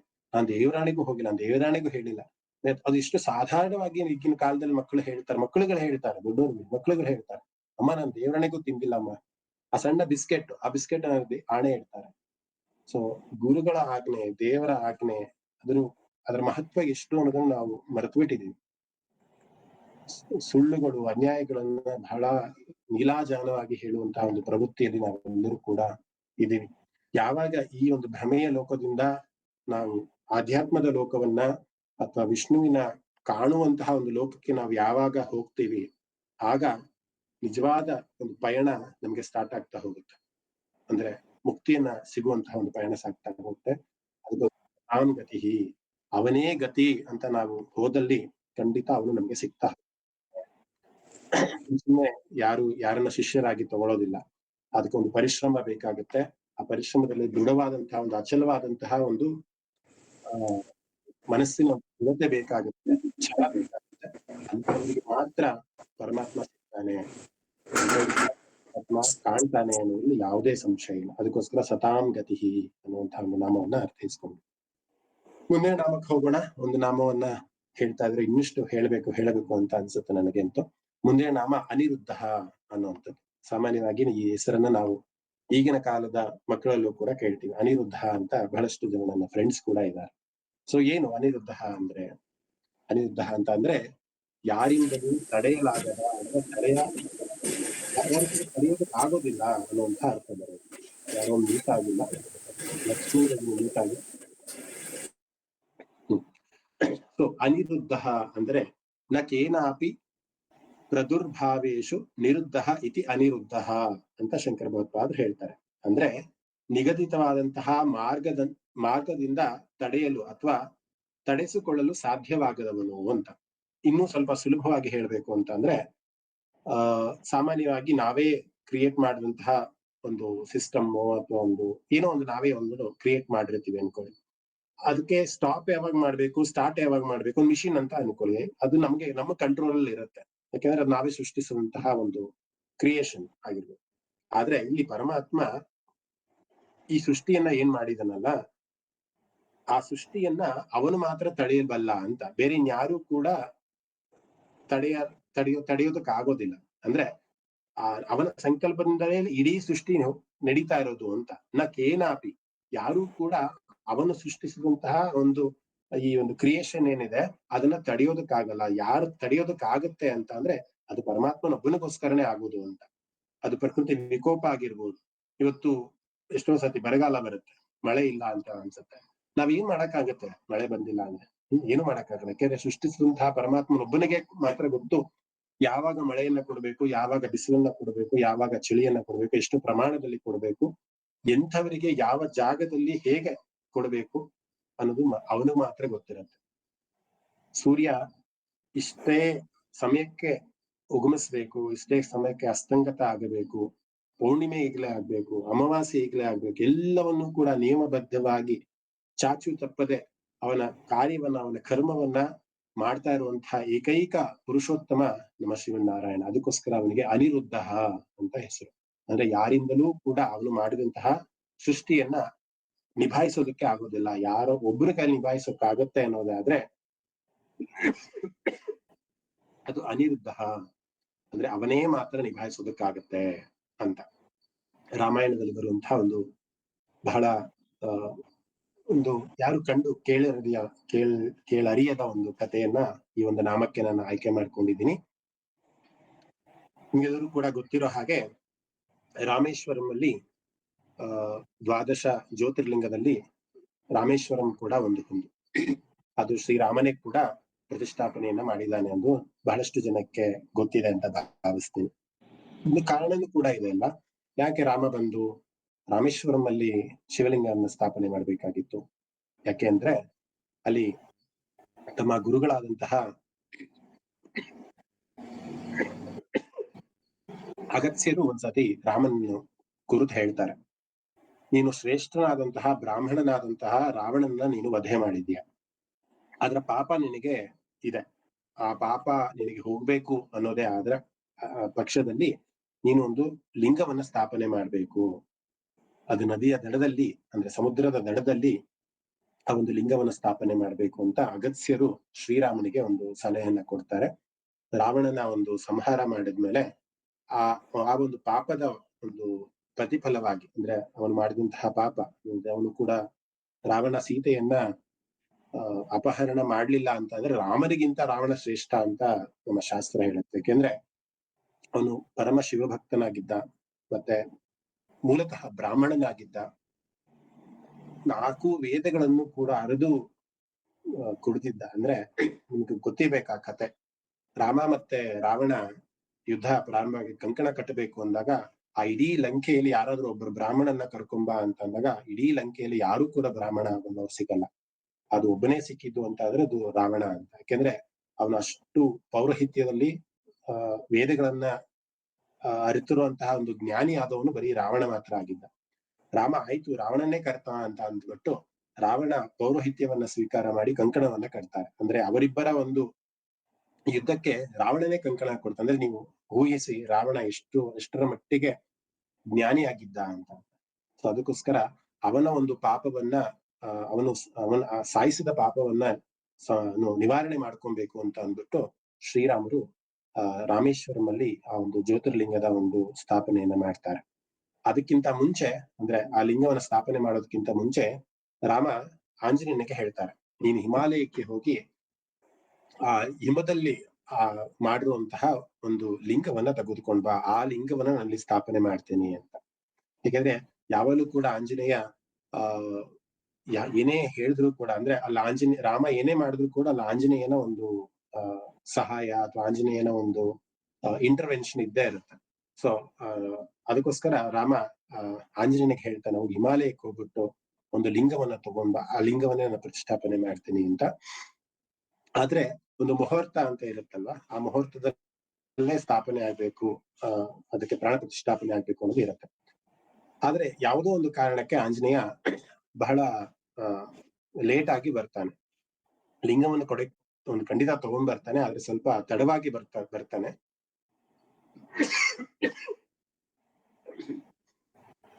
ಅದಕ್ಕೋಸ್ಕರ ರಾಮರು ಏನು ಸಂಕಲ್ಪವನ್ನು ಮಾಡ್ತಾರೆ ಅಂದ್ರೆ ಮುಹೂರ್ತ ಮೀರ್ ಹೋಗ್ತಾ ಇದೆ, ಆದ್ರೆ ಲಿಂಗದ ಪ್ರತಿಷ್ಠಾಪನೆ ಆಗ್ಲೇಬೇಕು ಅನ್ನುವಂಥ ನಿಟ್ಟಿನಲ್ಲಿ ಅಲ್ಲೇ ದಡದಲ್ಲಿದ್ದಂತಹ ಮರಳನ್ನ ಉಪಯೋಗಿಸಿ ಒಂದು ಲಿಂಗವನ್ನ ಮಾಡ್ತಾರೆ. ಅಂದ್ರೆ ಉಪ್ಪಿನಿಂದ ಕೂಡಿದಂತಹ ಮರಳಿನ ಒಂದು ಸಹಾಯದಿಂದ ಒಂದು ಲಿಂಗವನ್ನ ಮಾಡಿ ಆ ಲಿಂಗವನ್ನ ಪ್ರತಿಷ್ಠಾಪನೆಯನ್ನು ಮಾಡಿ ಅಂದ್ರೆ ಶಾಸ್ತ್ರೋತ್ತರವಾಗಿ ಅಗಸ್ತ್ಯರ ಒಂದು ಉಪಸ್ಥಿತಿಯಲ್ಲಿ ಪ್ರತಿಷ್ಠಾಪನೆಯನ್ನ ಮಾಡ್ತಾರೆ. ಅದಾದ ನಂತರ ಹನುಮಂತ ಬರ್ತಾನೆ, ನಾನು ಲಿಂಗವನ್ನು ತಗೊಂಡ್ಬಂದೆ ಹಿಮಾಲಯದಿಂದ. ಆಗ ರಾಮರು ಹೇಳ್ತಾರೆ, ಇಲ್ಲಪ್ಪ ಆಲ್ರೆಡಿ ನಾನು ಮರಳಿಂದ ಈ ಲಿಂಗವನ್ನು ಮಾಡಿ ನಾನು ಆಲ್ರೆಡಿ ಅದಕ್ಕೆ ಪ್ರಾಣ ಪ್ರತಿಷ್ಠಾಪನೆ ಎಲ್ಲ ಮಾಡಿದ್ದಾಯ್ತು ಅಂತ. ಆಗ ಹನುಮಂತನಿಗೆ ಸ್ವಲ್ಪ ಬೇಜಾರಾಗತ್ತಂತೆ, ನಾನು ಬಹಳ ಅಷ್ಟು ಕಷ್ಟಪಟ್ಟು ಹಿಮಾಲಯಕ್ಕೆ ಹೋಗೋದು ಅಂದ್ರೆ ಅಷ್ಟು ಸುಲಭನ, ಅಲ್ಲಿಂದ ಒಂದು ಲಿಂಗವನ್ನ ಮಾಡಿ ಅಥವಾ ಲಿಂಗವನ್ನು ಹಿತ್ತೋ ಅಥವಾ ಏನೋ ಗೊತ್ತಿಲ್ಲ, ಅದನ್ನ ಮಾಡಿ ತರುವಂಥದ್ದು ಎಷ್ಟು ಕಷ್ಟ ಅನ್ನೋದು ಹನುಮಂತನಿಗೆ ಮಾತ್ರ ಗೊತ್ತಿರುತ್ತೆ. ಆ ಒಂದು ಬೇಸರದ ಭಾವ ರಾಮನಿಗೂ ಕೂಡ ಗೊತ್ತಾಗುತ್ತೆ. ಅಷ್ಟು ಉತ್ಸಾಹದಿಂದ ಹೋಗಿ ಹಿಮಾಲಯ ಪರ್ವತಕ್ಕೆ ಹೋಗಿ ಅವನು ಲಿಂಗವನ್ನ ತಂದಿದ್ದಾನೆ ಅಂತ ಅಂದ್ಬಿಟ್ಟು ಆ ಲಿಂಗವನ್ನು ಕೂಡ ಅಲ್ಲೇ ರಾಮೇಶ್ವರಂ ಅಲ್ಲೇ ಇನ್ನೊಂದು ಲಿಂಗವನ್ನ ಪ್ರತಿಷ್ಠಾಪನೆ ಹನುಮಂತನದಂತಹ ಒಂದು ಲಿಂಗವನ್ನು ಕೂಡ ಅಲ್ಲಿ ಶ್ರೀರಾಮದೇವರು ಪ್ರತಿಷ್ಠಾಪನೆಯನ್ನ ಮಾಡ್ತಾರೆ. ಇವತ್ತಿಗೂ ಕೂಡ ನೀವು ರಾಮೇಶ್ವರಂಗೆ ಹೋದ್ರೆ 2 ಲಿಂಗಗಳನ್ನ ನೋಡ್ಬೋದು. ಒಂದು ಮರಳಿನಿಂದ ಮಾಡಿದಂತಹ ಮೇನ್ ಟೆಂಪಲ್ ಇರುವಂತಹ ಒಂದು ಲಿಂಗ, ಅದರ ದರ್ಶನವನ್ನು ಕೂಡ ಮಾಡಬಹುದು. ಮತ್ತೆ ಹನುಮಂತ ತಂದಂತಹ ಇನ್ನೊಂದು ಲಿಂಗವನ್ನು ಕೂಡ ನೀವು ನೋಡ್ಬೋದು. ರಾಮೇಶ್ವರದ 2 ಲಿಂಗಗಳು ನಿಮ್ಗೆ ಕಾಣ್ತಾ ಹೋಗುತ್ತೆ. ಅದಕ್ಕೆ 1-2 ಹೆಸರನ್ನು ಕೂಡ ಹೇಳ್ತಾರೆ ಅನ್ಸುತ್ತೆ.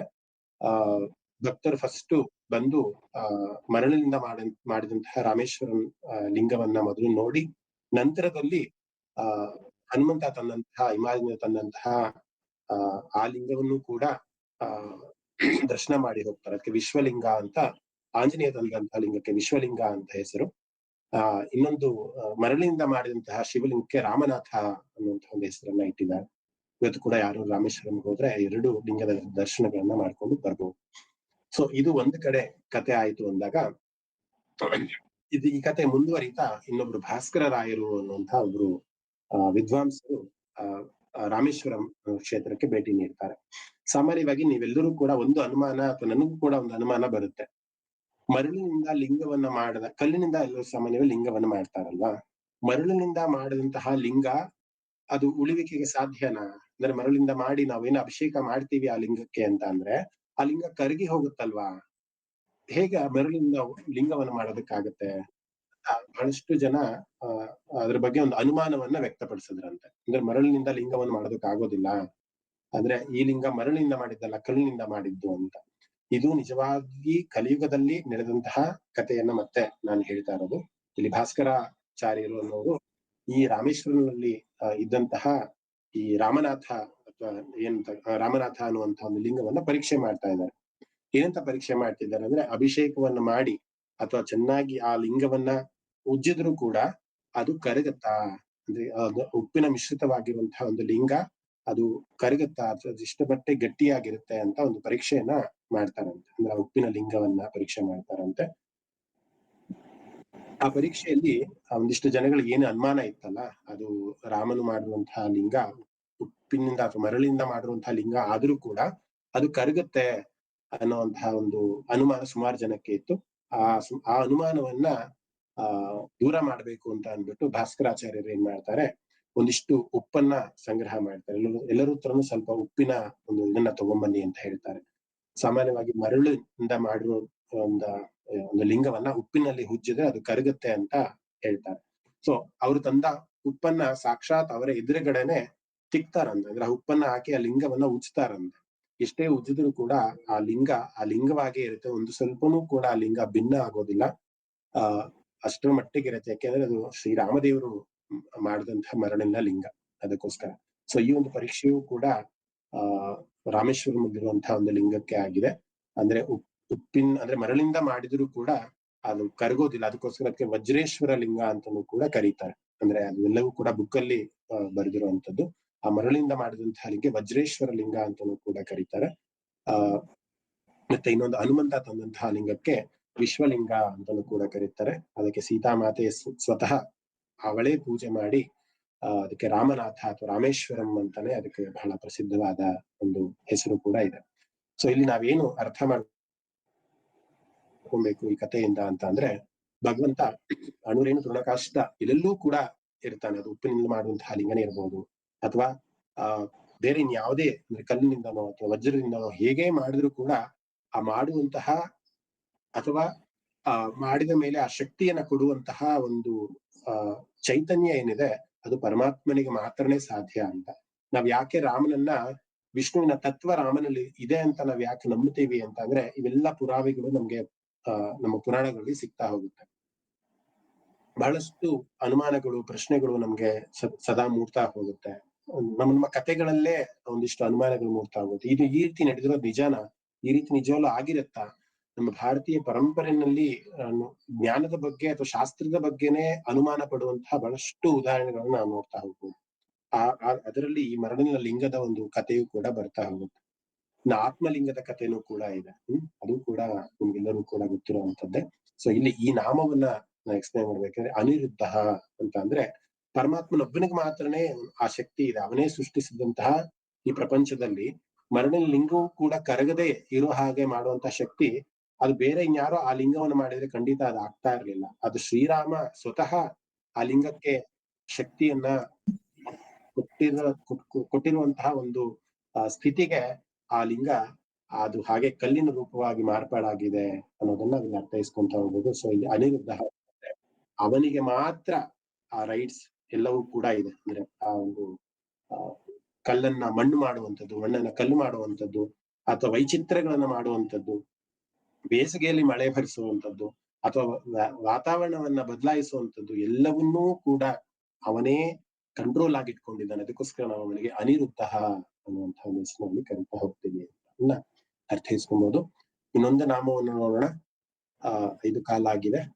ಖಂಡಿತ ಇನ್ನೊಂದು 10 ನಿಮಿಷದಲ್ಲಿ ನಾನು ತರಗತಿಯನ್ನು ಮುಗಿಸ್ತೀನಿ. ಇನ್ನೊಂದು ನಾಮ ನೋಡಿದ್ರೆ ನಾವು ಅಲ್ಲಿಗೆ 20ನೇ ಶ್ಲೋಕವನ್ನ ನಾವು ಕಂಪ್ಲೀಟ್ ಮಾಡಬಹುದು ಅಂತ ಇಲ್ಲ. ಇನ್ನು ಎರಡು ನಾಮಗಳಿದೆ. ಸುರಾನಂದ ಅನ್ನುವಂಥದ್ದು ವಿಷ್ಣುವಿನ ಇನ್ನೊಂದು ನಾಮ. ಸುರಾನಂದ ಅಂತ ಅಂದ್ರೆ ದೇವತೆಗಳಿಗೆ ಆನಂದವನ್ನ ನೀಡುವವನು. ಸುರ ಅಂತ ಅಂದ್ರೆ ದೇವತೆಗಳು ಅಂತ ಅರ್ಥ, ಆನಂದ. ಸೊ ಸುರರಿಗೂ ಕೂಡ ಆನಂದವನ್ನ ನೀಡುವಂಥವನು, ಅದಕ್ಕೆ ಅವನಿಗೆ ಸುರಾನಂದ ಅಂತ ಹೆಸರು. ಶಂಕರ ಭಗವತ್ಪಾದರು ಹೇಳ್ತಾರೆ, ಸುರಾನ್ ಆನಂದಯತಿ ಸುರಾನಂದ. ಅಂತಹ ದೇವತೆಗಳನ್ನು ಕೂಡ ಬಹಳ ಸಂತೋಷದಿಂದ ಆನಂದದಾಯಕವಾಗಿ ಇರುವಂತಹ ಒಂದು ಚೈತನ್ಯವನ್ನ ಪರಮಾತ್ಮ ಒದಗಿಸಿಕೊಟ್ಟಿದ್ದಾನೆ. ಅದಕ್ಕೋಸ್ಕರ ಅವನಿಗೆ ನಾವು ಸುರಾನಂದ ಅಂತ ಕರಿತೀವಿ ಅಂತ ಹೇಳ್ಬೋದು. ಒಂದು ಕಥೆಯ ಮುಖಾಂತರ ಈ ನಾಮವನ್ನು ನಾವು ಅರ್ಥೈಸ್ಕೊಳ್ಳೋದೇ ಆದ್ರೆ, ನಾನು ಆಗ್ಲೇ ಕ್ಲಾಸಿನ ಒಂದು ಶುರುವಿನಲ್ಲಿ ಹೇಳಿದೆ, ನಮಗೆ ಗೊತ್ತಿರುವಂತಹ ಮಹಾಭಾರತ, ನಮಗೆ ಗೊತ್ತಿರುವಂತಹ ರಾಮಾಯಣ ಬರೀ 40 ಭಾಗ ಅಷ್ಟೇ ಅಂತ. ಎಷ್ಟೋ ರೋಚಕವಾದಂತಹ ಕಥೆಗಳು ನಮ್ಗೆ ಶಾಸ್ತ್ರದಲ್ಲಿ ಸಿಗ್ತಾ ಹೋಗುತ್ತೆ. ಅದೇ ತರದ ಒಂದು ಕತೆ ಇವತ್ತಿನ ಒಂದು ಮಹಾಭಾರತದ ಒಂದು ಕತೆ. ನಿಮ್ಗೆಲ್ಲರೂ ಕೂಡ ಗೊತ್ತಿರೋ ಹಾಗೆ, ಕೌರವರಿಗೆ ಪಾಂಡವರನ್ನ ಕಂಡ್ರೆ ಆಗೋಲ್ಲ, ಪಾಂಡವರಿಗೆ ಕೌರವರು ಕಂಡ್ರು ಆದ್ರೂ ಕೂಡ ಅವರ ಅಧರ್ಮ ಪಾಂಡವರಿಗೆ ಆಗೋದಿಲ್ಲ. ಅದಕ್ಕೋಸ್ಕರ ನಡೆದಂತಹ ಮಹಾಯುದ್ಧವೇ ಮಹಾಭಾರತ ಅಥವಾ ಕುರುಕ್ಷೇತ್ರದ ಒಂದು ಮಹಾಯುದ್ಧ ಅಂತಾನೆ ಹೇಳ್ಬೋದು. ಇಲ್ಲಿ ಕೊನಗಯ್ಯ ಅನ್ನುವಂತಹ ಒಂದು ಪೆಡಂಬೂತನ ಒಂದು ಕಥೆಯನ್ನ ಇವತ್ತು ನಾನು ತಗೊಂಡ್ಬಂದಿದ್ದೀನಿ. ಎಷ್ಟು ಜನ ಈ ಒಂದು ಕಥೆಯನ್ನ ಕೇಳಿದ್ದಾರೆ ಗೊತ್ತಿಲ್ಲ. ಆಗಿನ ಕಾಲದಲ್ಲೂ ಕೂಡ ಭೂತಗಳು, ಪ್ರೇತಗಳು ಅಥವಾ ಈ ಬ್ಲಾಕ್ ಮ್ಯಾಜಿಕ್ ಅಂತ ನಾವೇನ್ ಕರಿತೀವಲ್ಲ, ಅದು ಕೂಡ ಇರ್ತಿತ್ತ ಅನ್ನೋದಕ್ಕೆ ಈ ಒಂದು ಕಥೆ ಸಾಕ್ಷಿ ಆಗ್ತಾ ಹೋಗುತ್ತೆ. ಯಾವ ಪ್ರಸಂಗ ಅಂದ್ರೆ ಮಹಾಭಾರತದಲ್ಲಿ ಯಾವ ಪ್ರಸಂಗ ಅಂತ ಅಂದ್ರೆ, ಪಾಂಡವರು ಕಾಡಿನಲ್ಲಿದ್ದಾಗ, ಅಂದ್ರೆ ವನವಾಸಕ್ಕೆ ಅಂತ ಕಾಡಿಗೆ ಕಳಿಸಿದಾಗ, ಸಾಮಾನ್ಯವಾಗಿ ಗೊತ್ತಿರೋ ಹಾಗೆ ಕೌರವರು ಹೇಗಾದ್ರೂ ಮಾಡಿ ಕಾಡಿನಲ್ಲಿರುವಂತಹ ಅಥವಾ ವನವಾಸದಲ್ಲಿರುವಂತಹ ಪಾಂಡವರನ್ನ ಸಾಯಿಸ್ಬೇಕು ಅಥವಾ ಯಾವುದೇ ರೀತಿಯ ತೊಂದರೆ ಕೊಡಬೇಕು, ಮತ್ತೆ ಅವರು ಈ ರಾಜ್ಯಕ್ಕೆ ಬರದೇ ಇರೋ ತರ ಅವ್ರಿಗೆ ಮಾಡಬೇಕು ಅಥವಾ ಅವ್ರಿಗೆ ಅವಮಾನವನ್ನ ಮಾಡಬೇಕು ಅನ್ನೋದು ಅವರ ಪ್ರವೃತ್ತಿನೇ ಆಗ್ಬಿಟ್ಟಿರುತ್ತೆ. ಕೌರವರು, ದುರ್ಯೋಧನ, ಶಕುನಿ ಮತ್ತೆ ಎಲ್ಲಾ 101 ಜನ ಮಕ್ಕಳದು ಕೂಡ ಹಾಗೆ ಆಗಿರುತ್ತೆ.